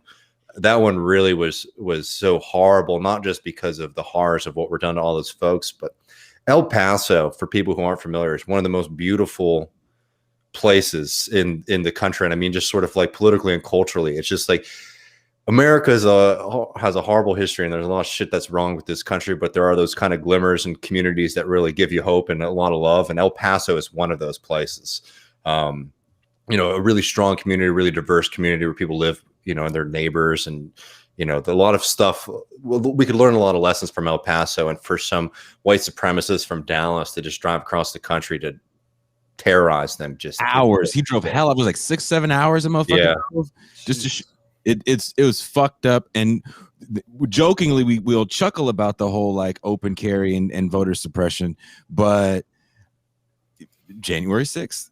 I'm much more worried about the voter suppression than anything. Not that I support the open carry, but that's just the open carry sucks. I don't like it, obviously, but it's just like this just for dumbasses to get riled up. At the end of the day, every business and every place, and if you drive around Austin, they have these big ass signs outside of every place that says you're not allowed to bring a gun in here.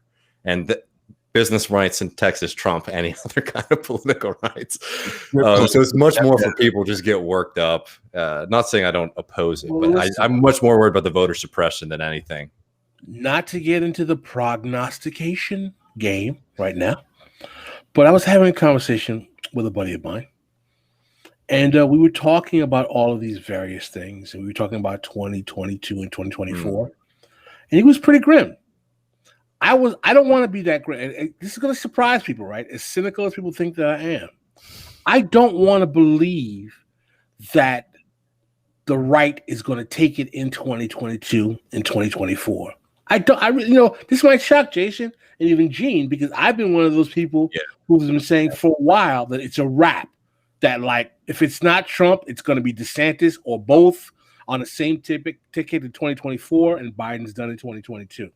Like this might shock some of y'all, is that I don't want that to be the case. Because let me tell you something right now. When these reactionary right wingers eventually get back in power, they're going to have the wind and so much blowback from all of this woke, CRT, blah, blah, blah, yakety schmackety, that they're going to bring down a fascistic hammer that's going to be so hard that I'm afraid that the dust that's going to be knocked off the side of the country when it drops. Well, they don't even need to do it to the whole country. Like the way the American electoral system is set up, they just need to make it like extremely undemocratic in like several key states, allow the liberals in California and New York to do what the hell that they want. And then just maintain control as a minority at a national level forever. That's why like people say that sometimes these guys don't really want Roe v. Wade to be overturned, because then they lose like a key mobilizing thing. But I agree with you, Pascal. I mean, like this, like we were talking about it with McManus the other day. You've got this postmodern conservatism and this postmodern kind of liberalism, and that postmodern conservatism has a lot more cultural and political resonance than woke stuff. Listen, I know last time we got into a serious argument as to whether or not the right is going to come back in 2022, 2024, and you guys were really getting on me like, "Oh, this is ridiculous." Was that on air? Was that off air? Because it was on it. It was in the patron. It was in the patron section, and you guys was like, "No, man, it's not going to happen." And let me tell you. And by the way, I don't want to be right about this. Enacting voter suppression laws in 30 some odd states, and no one even blinks. Enacting anti-critical race theory, meaning you can't teach Black history in school laws in almost 30 states, and no one even blinks. And then the Supreme Court, checkmate, takes another linchpin out of the Voting Rights Act, and no one even blinks. Well, I want to just defend myself. I did not say that the Democrats, my point was that the right wing does not have a majority in this country. And the way that the right wing will dominate is through the exploitation of the undemocratic nature of the American representative system. I would agree that, I think the Democrats probably could, in absolute vote terms, maintain a majority in this country. But that is entirely irrelevant, because America is not a representative democracy. America is a highly, an oligarchical republic in which, what the people in America want does not have that much relationship with who's actually elected to power. So I don't disagree with your point. My point is just the numerical strength of the Republican Party is declining, but that doesn't necessarily mean its political strength will because of political structures. That was the point I was making back then. Jason, what do you think?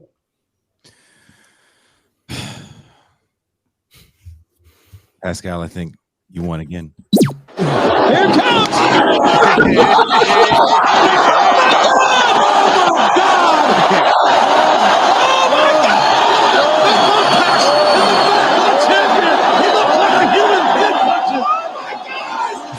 No shit, for real. And it's not like the Republicans are like Superman. They're not like Thanos.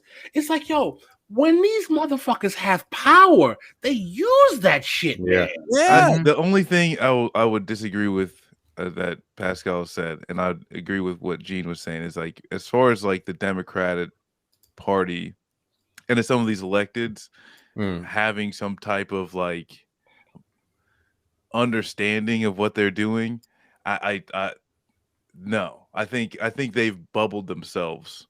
I think when they talk to quote unquote people, they talk to nonprofits, and there's that relationship there, and like they think they're doing good.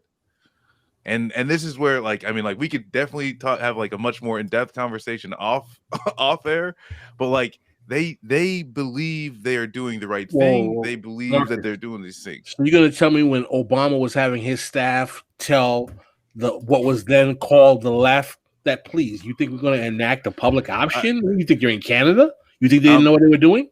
I mean, that shit took a hell of years. I'll say the majority of Democrats in the legislature are completely operating off of their own belief system. I mean, like, if you want to take Obama and all that stuff, like, yeah, some of these people know exactly what the hell they're doing. What, like, I mean, like, you can't take AFRICOM and say, oops, you know, you can't take something on paper and then, you know. The people who are interfacing with the donor class at the high level, Pelosi knows what's going on. Yeah, I'll say Pelosi knows what's going on. Biden knows when he's conscious, he knows what's going on. But there's a whole lot of elections that like they're literally just operating off of like literally the like "we love you" letters that they get from whatever housing agency like that year. Ideology is a powerful drug. Cinema got brought up earlier, and I agree that we should not lift a single finger for someone like her. I think she's a complete freak, but I don't think her losing would actually be that troublesome to Democratic leadership. I think they would kind of appreciate a little bit of the heat taken off. Like, that's honestly like the one argument for, like, if you're going to vote for a D over an R generically, is like, when they're in opposition, it's good for them because they can fundraise off of all this stuff. Go ahead, Pascal. Yo, real talk. What does it look like that Mr. U.S. Senator, Vice President in American politics for 50 years, Joe Biden, Sleepy Joe, is letting Arizona iced tea Kirsten Cinema? I mean, it's the party problem. It's not Cinema Mansion. Becky with the blonde hair, Karen with the kerchief. I don't think we should be talking about her like this while she's on vacation. I think she doesn't owe you anything, Pascal. She doesn't owe you anything. Kirsten, okay, Joe Manchin, I can understand. He's old, crusty West Virginia senator, been there for a while, whatever. Okay, he's, he kind of looks like Dracula's half cousin. I get that. Fuck. Karen with the kerchief, Becky with the blonde hair, Arizona iced tea Kirsten Cinema is putting the gum in the works for real. But then, like, I think that it's like in part ways, for like, real. She's reminded Joe Biden of who he used to be in a sense. Ooh. In like a lot of ways, like this, like Joe Biden is fine with any senator doing anything as long as they do it with decorum. Why? Like that's all they give a fuck about. He's called Mitch McConnell his friend multiple times, and like literally they'll go to like Mitch McConnell like, hey, Joe Biden said nice things about you, and he like McConnell be like, yeah, he can eat shit. And that just happens over and over and over again. And like that's what I'm saying. It doesn't matter as long as they do it with decorum. Joe Biden's going to say the Senate is one of the greatest legislative bodies to ever exist in the world. They will never get past it. They don't give a shit about whatever. Kirsten Sinema is taking Instagram pictures, drinking sangria with a ring saying "fuck off" on it. Yeah, But he doesn't see that shit. It's fucking edgy, right? I mean, she's pretty. I have to say, there's a little bit of respect that I have for just being just such a horrible person, and really embracing it. But, it's crazy all the shit with cinema, because remember that was the Joe Biden promise, that he knows the Senate. Joe Biden is a Senate boy, and he can make stuff happen in the Senate. And yeah, I think Pascal's 100% right. He's getting outflanked by fucking Kristen Sinema. It's hilarious. But what are they going to do? They can't let out the left flank against her. They don't want that monster out of the bag, right? They can't pressure her. The Democratic Party, like the Republican Party, has the nut jobs and the crazy right wingers. If you stop towing the line, like we're going to let, Ted Cruz come around with a bunch of just complete, wackos, and we're going to kick you out of office. The Democratic Party doesn't have that because, as y'all make the point all the time, their function right now is to make sure that there is no left wing opposition, so they can never let out a left wing attack. Yeah, they send Kamala Harris down. Send Kamala Harris down to And this is the thing, though. Cinema, she's all zesty with the opposition. She's like, no. Yeah, some of these pictures that came out from the the press conference with the bipartisan group of senators, I mean, it's comical. It's comical. What was going on there? I watched that press conference. I don't know. She is absolutely aloof. A lot of her talking points is like she goes Susan Collins has been losing sleep. She said Susan Collins has been losing sleep over this bipartisan bill, but you look fabulous, Susan. And it's just like, what the fuck is going on? She's a total attention seeker. In terms of Kirsten Sinema, she is an absolutely sociopathic attention seeker who sometimes politics comes down to the personal disposition of a. But do you guys know this book? You just talk about switching gears, man. You pop the clutch or what? No, that's Kirsten Sinema's book. Sinema's book, Who Must Die in the Rwanda Genocide. Get out of here. Stop it. She wrote that? She wrote that. She's an academic. Yo, she's got 5 degrees from 6 mediocre universities. I'm like, yeah, I was like, wow. Okay, people keep asking me about this. I'm just going to address this real quick. So I don't watch Bill Maher because I don't think he's funny. And I never have thought he's funny. And I watched a lot of fucking shitty stand-up comedy because I enjoy shitty stand-up comedy. And the fact that him and Eric Adams were on the same show, not on my radar. I'm not saying it to diss whoever's saying, do we see it? I'm not saying this isn't a diss. I'm just letting you know that's unless Marcus watches that shit. I don't watch. Let me tell you something about Bill Maher. Let me tell you something from y'all who are not from the Northeast, right? This is from my boys who are from New Jersey, and I talked to them about Bill Maher. People are like, oh, Bill Maher is a liberal. They're like, Bill Maher is a Democrat from New Jersey. Do you know what that means for everyone else? He's a Republican. The last politician to switch parties from the Democrats to the Republicans was a House member from New Jersey. Nice. That was 3-4 years ago. Bill Maher was always a douche, though. That's the thing. People used to think of him as a liberal. I'm from New York. Let me tell you about New Jersey. New Jersey is the state that exists growing up in New York because it makes me at least have the illusion that New York is racially progressive. Okay. I got hate mail about Bill Maher. When I was talking about Michael on the Majority Report, I mentioned Bill Maher. Michael used to make fun of Bill Maher and say how he wanted to be take his show. Take his show. He wanted to take. I don't want to defend R from anything, but nobody likes Bill Maher on our shows. Anyway, continue. Yeah, Bill Maher. But this guy, I got an email to my university account with a guy going, how dare you? You're the reason the left is failing because I insulted Bill Maher on Majority Report, which that possibly the Gene, you would 1,500 followers on Twitter is the reason why. The left is exactly like Bill Maher attacks. But it's interesting that Bill Maher's greatest intellectual claim to fame is that he's a mediocre white guy who got into an Ivy League safety school. That's basically it. Wow. You are just but he used to be. I mean, it shows you how far American politics has come, because he used to be in the aughts. He was seen as a liberal. Now, a lot of people see him as right wing. The truth is, he hasn't changed. He's always been a wanker. Well, they said Eric Adams, and we haven't talked too much about Eric Adams. We talked kind of about the space that he exists in, where he's very pro-police, and there is a faction of a lot of people in certain neighborhoods, mine included, that are afraid of what happens when you defund the police and there's no one there to help them when they really need help. Let me tell you how much contempt I have for Bill Maher. Let me tell you who Bill Maher is. Bill Maher is the obnoxious white ethnic guy that I knew in New York tri-state area who prides himself on the fact that he's dated black chicks and smokes weed with rappers. That's who Bill Maher is. Sounds like Quentin Tarantino. Same guy, except one's from the West Coast and one's from Jersey. But I don't know what Eric Adams could have said that would be shocking. I guarantee I already know what, like, it was them. Bill Maher makes a joke about N-word? lefties and somewhat, and then like talk about defund the police isn't serious, and then cue up Eric Adams and whatever. Are you guys saying that Eric Adams was on Bill Maher's show last night?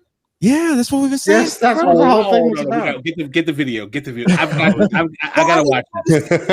I gotta see it. Matt, do you have a clip? This cat is made up. This guy's made from my I kids. feel like because of what you do in general, you probably just have that shit. You got the clip. No, it's the weekend. I'm not clipping. Pause it. Pause it. Hold on, let me find a clip and get my channel demonetized. Hold on. Actually, Mars tough on that. You might get a strike for that. You know what? HBO's been pretty good about removing shit. No, don't do it. Don't do it. Don't do it. We don't want to see his ugly face. Yeah, you don't want to deal with it. Dude, we just got a hit the other day, man. Super annoying. Did you? This shit sucks, man. You got to fight it and dispute it and wait. They didn't accept any of our arguments. They rejected it like in 10 minutes. They're like, no. Yeah. It was the worst one because it wasn't just like a copyright violation. We got flagged for medical misinformation. Because we were making fun of Will Witt, a PragerU spokesperson, saying that China made the virus. I can't even say this. This is so dangerous. Yeah. It made me so mad. Yeah, exactly. Like they just have a robot out there just like searching for certain phrases. I would even say it, but I don't want to say it because I know exactly what it was. We might as well just start playing. Either workshop and an Alex Jones thing is not that good, but I think I definitely said something there that's what got us. Just so people know, like there's certain clips that I take, and sometimes you see these videos, and like Gene and Pascal like, why did you do that to the thing? It's like I'm trying to alter it so much where the algorithm doesn't see it. And if the algorithm does find it, then of course I have to dispute it. More often than not, we win these disputes. I shouldn't say win, or they go in our favor for fair use. I will tell you who has not been cool. The BBC has not been cool. Yeah, they're bad. And right now, the Chris Rock clip that I used, and only the first 30 seconds of it. Wow. The niggas using black people joke. Apparently, Chris Rock's people or Universal, whoever owns it. Listen, I'm not. I love all our viewers, and I don't take it personally. If you're from Jersey, I don't want you to think I'm crapping on you. But man, I'll be very. Listen, I grew up in New York City during the Koch years in the '80s. I've got some PTSD from northeastern white ethnics. I'm sorry, don't take it personally.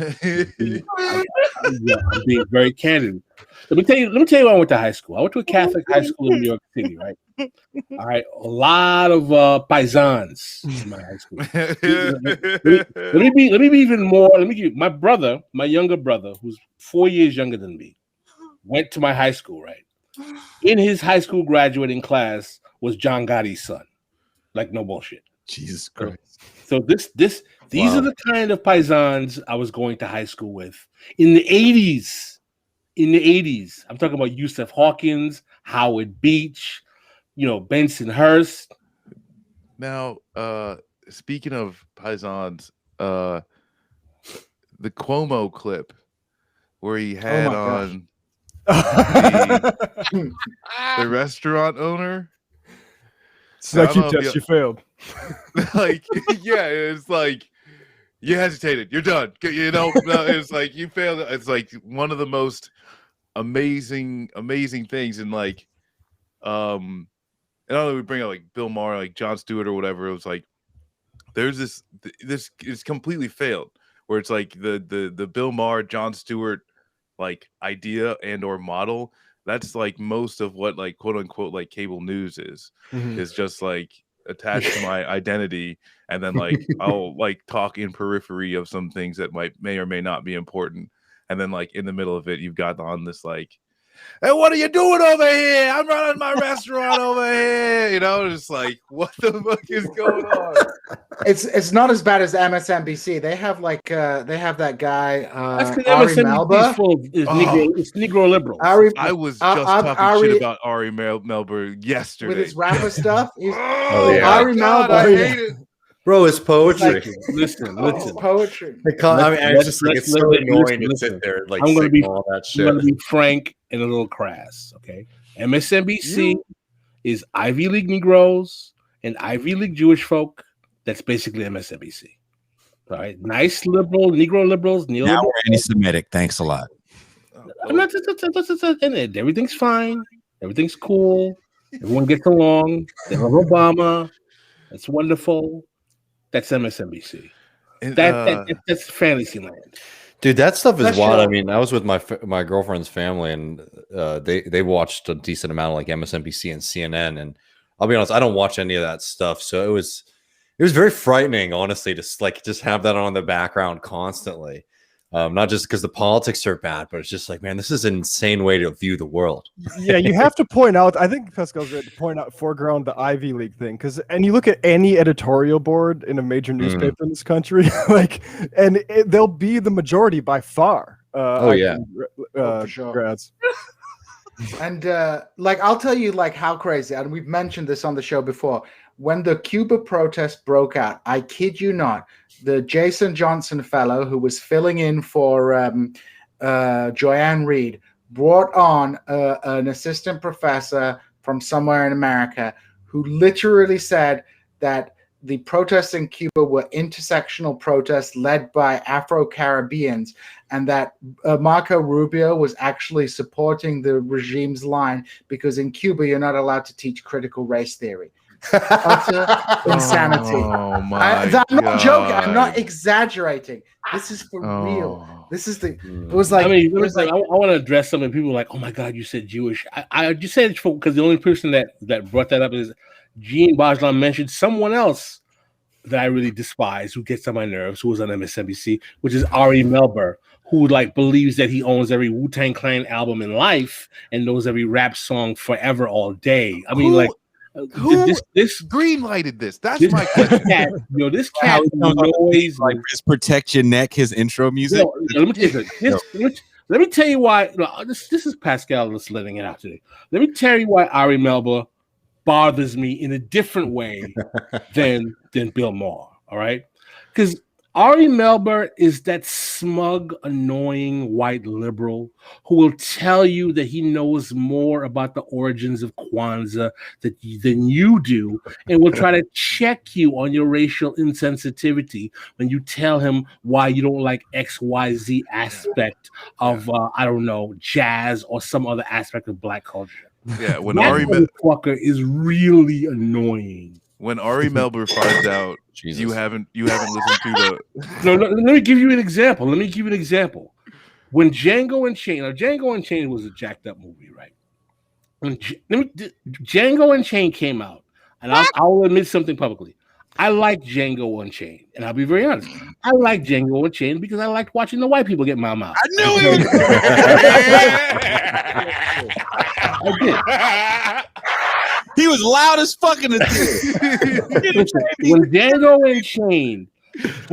Unchained came out, I put on Twitter, I love Django Unchained. It was like watching Toussaint Louverture and Jean-Jacques Dessalines with a 6-shooter. I was like, this is great. I love Django Unchained. Ari Melber is asked about Django Unchained on MSNBC. I watched it. First of all, if you remember the reaction a lot of black folk had when they first saw Django Unchained, it was very popular. Remember Dick Gregory said he wanted to see it 12 times. He said, Dick never Gregory saw was fucking insane at the end of his life. And Dick Gregory said, I've never seen a movie that liberated me so much than Django Unchained. He loved that movie. The nigga lived to the 70s. He could go back and watch any of them movies where the man is at the end. So Ari Melber is asked on MSNBC. By the way, Michael Eric Dyson was like, "Oh, this is a great movie. It's a story about redemptive black masculinity. This is awesome." Ari Melber was like, "This movie is terrible. I can't understand why we can celebrate this kind of stuff. I tweeted Ari Melber. I was trying to tweet. I tweeted him. I said, "What makes you think you have the cultural competency to even talk about this movie?" He's got the lost album. He knows how to rap. Someone saw that tweet, and immediately in the next segment after commercial, they said, "I don't think Ari Melber has the cultural competency to appreciate this movie." I was like, someone read my tweet. People stealing. People don't get. Pascal's too hot for MSNBC. No, I'm not. Listen, there are a lot of problems with Django Unchained, but I was offended by the fact that this motherfucker who believes that he has like the inside baseball on all of Eric B. and Rakim's albums is telling people why they shouldn't like Django Unchained. Like that cat offends me so much. Apparently, where was he? Where was he on the Now list? Yeah, is he above Joanne Reed or below Joanne Reed? On the Mount list. Whisperer. The Black Whisperer. That's it. Oh no! I never heard of this motherfucker. I don't know who he is. I don't watch MSNBC. That's smart. This is the guy. This is the guy who hang out with him. So listen, Jason, let me tell you. You want to know who Ari Melber is? Ari Melber is the guy on MSNBC who invites 50 Cent on to talk about politics. Yeah. Yeah. Yep.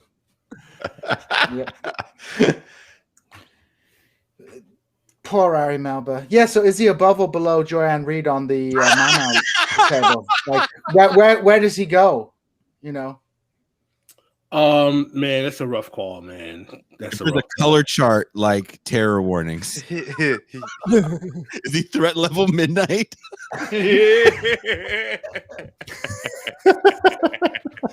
I wanted to address the super chat. And then I know our guest, it's late. Dave's over there staring at hot meat. I literally am. Got to go down to the playground and play some basketball and do some white man can't jump. Fucking young inner city youth. Hey fellas, like Woody Harrelson's 6'4" white guy that can dunk in these silly shorts.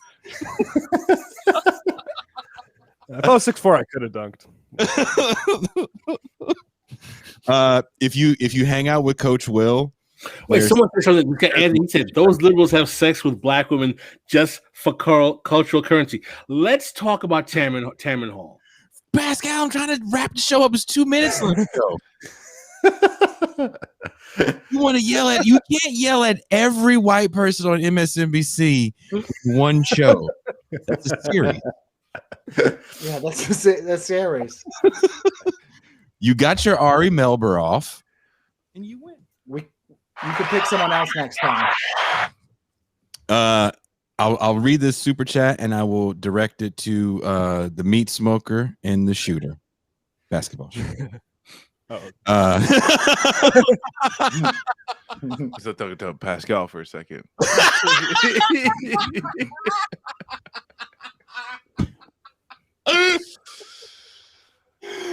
How do we organize the working class when we are so atomized? I'm sorry that this question is coming after all this silly shit.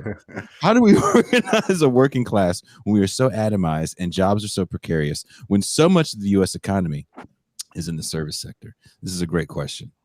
I will pivot to David Griscom. Well, I mean, we just need more news hosts who are quoting Wu-Tang.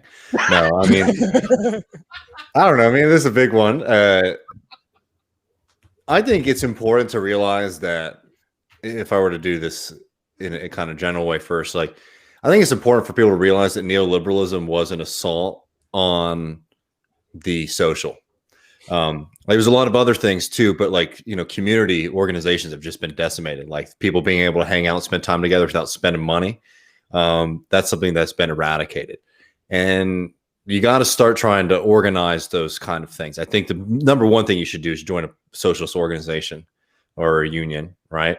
But another thing to think about is like, okay, how can I be a member of my community? How can I rebuild those bonds? Because they have been decimated, and there's a reason they did. I mean, that's like Margaret Thatcher. She's like, there is no society, right? There's individuals and families, right? Or something along that line, right? And that's been a huge victory of neoliberalism that I don't think gets talked about enough. So to break atomization, be social, man. Is sort of my general answer to that. And you have to join organizations at the end of the day. Because you can have all the right opinions. You can be the perfect little Maoist in your room. You know exactly what needs to be done.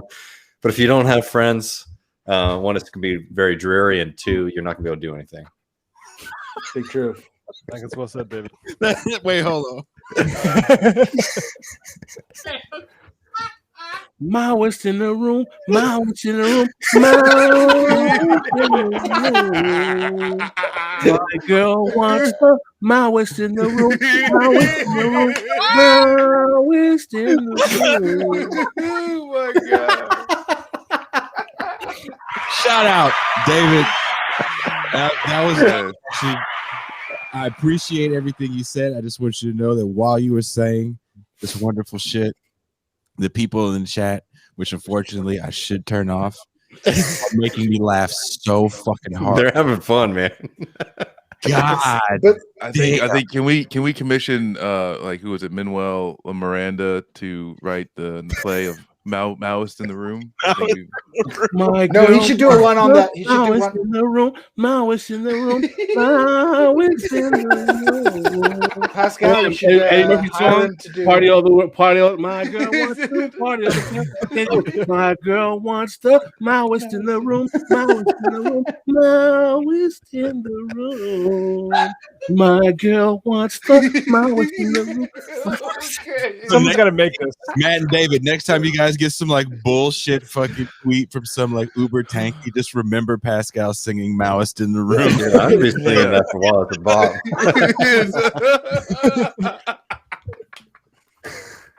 You should turn that into one of these popular musicals, like Marcus says, Lin-Manuel Miranda can write a musical about the Haitian Revolution. Well, he's doing a Cuba thing too. I know we're rolling out, so we don't need to introduce too many things, but he's doing a Cuba thing. Y'all seen this? No, really? Yeah, he's writing a thing about Cuba. Yeah, about what life is like in Cuba, which is just going to be reactionary trash. Oh man. Yeah. Oh my god, we might need to do Maoist in the room. Yeah. Maoist in the room. It's a great. We should actually sing Morrison music to that. The dude to write the play that was anti Hamilton, wasn't it Toni Morrison? I think so. The anti-Hamilton play. This shit sucks so much. I'm raising money to stop it. That's awesome, man. It's enough to just criticize it publicly. Be like, no, I'm raising money to just squash this shit. Did you guys watch Blind Spotting, the dude's movie from Hamilton? No. Blind Spotting? Blind Spotting actually was filmed at the same time as Boots was filming Sorry to Bother You. Also, no, I didn't see Blind Spotting. It's all right. There's parts of it that I actually really like, being from the area, by my house or where I was living at the time.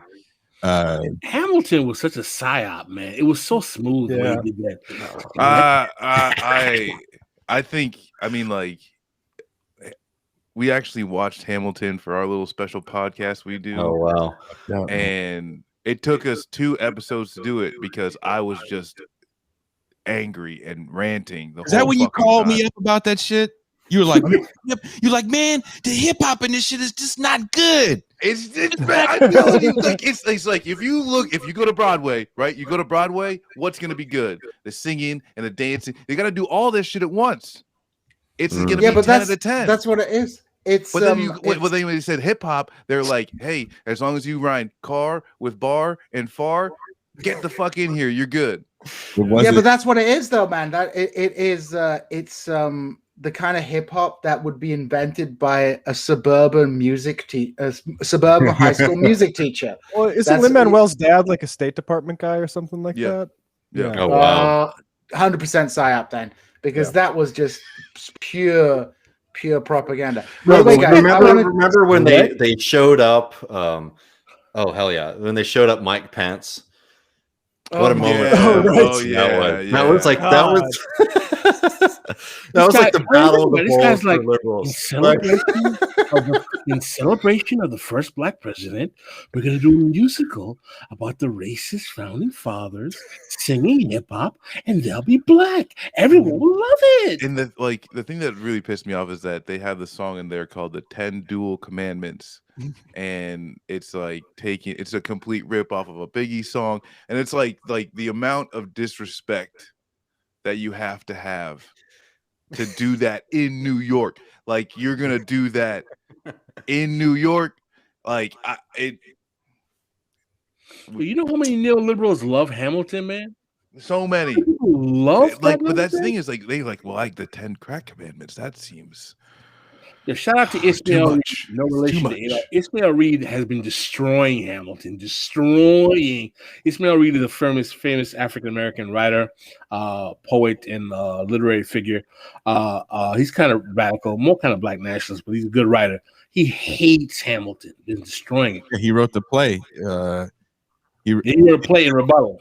Ishmael Reed is also quoted as being very, very tough on crime in the late 80s and wanted longer sentences for drug offenders. He's out. Ishmael Reed is in your hood. He's from your hood. Yep.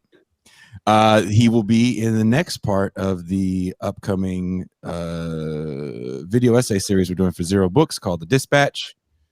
Now that we probably did Janice Graham give us a super chat? Yeah. Oh, what's the? Let me see that. Let me see that super chat. But peer character holding his belly, laughing out loud. Oh, who's peer character? I think that's like a button they can do on YouTube, and they just translated it.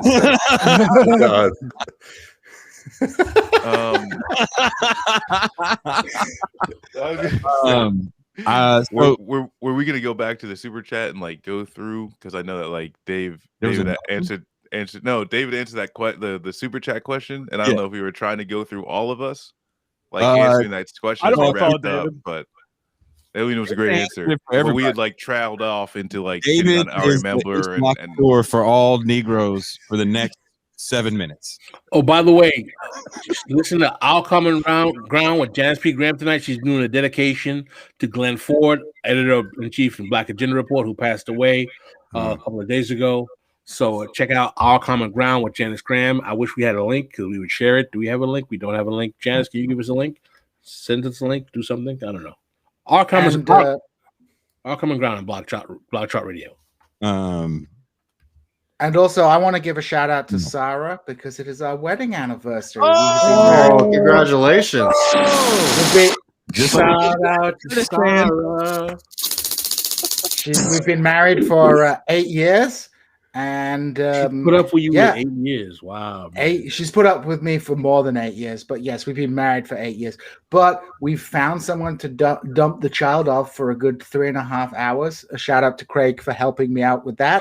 What's up, Craig? I'm gonna go see a movie, but I don't know whether to see Snake Eyes or The Green Knight. It's Snake Eyes. I want to Going see. to a theater. It's so Dude, gotta romantic. say, I saw Pig the other day, which was really good. Oh, with what's his name? Nicolas Cage. Oh, Wild movie, very funny, strange film, but it was See good. see tomorrow Gene is so world. romantic. On his 8th wedding anniversary, he's taking his wife to see a movie called Snake Eyes. that's the only movies that you can watch in Springfield. It's Snake Eyes, The Green Knight, or Black Widow. Really People in Springfield don't want to watch no artistic movie. Give them Snake Eyes, baby. I want some Snake Eyes, baby, and we're gonna have some barbecue after that. And it's like, hell yeah, There you baby. go. Wife to Golden Corral when the movie's over, so I don't know. Yeah. Baby, I'm gonna take you to Golden Corral every Friday if you stay Ooh, married I to love me. Golden Corral. Oh man, Don't, imagine- don't start causing fights, Gene. No, I'm a big advocate of Golden Corral. That's the biggest we need a Golden downside Corral to- theater. Like Yes, Elmo yes. Draft House. It would smell like Yeah. hot farts. Oh, when you hear that music, that means that we're wrapping shit up. I want to thank our Left Reckoning brothers. I'm glad this simulcast type thing worked out. A lot more people could see the show. Thank you, Marcus, for coming on late. Gene, thank you for filling in for Marcus, even though we didn't know he was coming. Pascal, thank you for your song.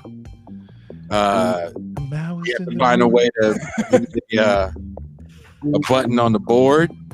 I'll leave you guys today listen or watching the show with a little bit of our video essay that's out right now on Zero Books. The Forgotten Huey Newton is taken from a Cedric Johnson long form essay in Dissent about an era of Huey Newton's time we don't talk about, and kind of dispelling the myth of the ghetto being an internal colony, which will be part 2. This is going to be a multi-part series that we're doing on Zero Books. And you guys enjoy that, right? I keep telling Jason he needs to make house music, man. He's got the skills. Yeah. Make all kinds of music over here. I'm trying to make country music. I gave Griscom a shout out on an audio only podcast. I was trying to make some country music, but it just ended up sounding like Slayer playing country. So that's what happens when I make country music. Or this, you get like this. This is what country music would sound like if it came out of Oakland. The beat is tight. So thank you guys, and watch this, and we're out. Ladies and gentlemen, I'm Carl T. Rowan. As the new director of the United States Information Agency, I have the privilege to present to you a dramatic document of man's continuing search for dignity. I plan to go on with our expansion, and also to make even a stronger tie with the struggling people of the world, because they represent 2/3 of the people.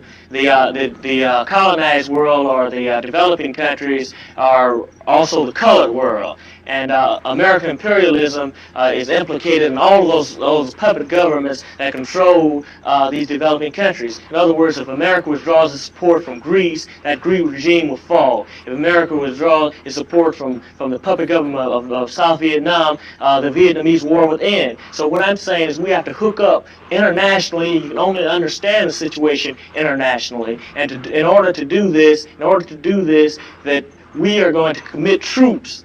We're going to commit troops to the Vietnamese people, the National Liberation Front, to fight the cowardly American aggressor. And we're the Black Panther Party.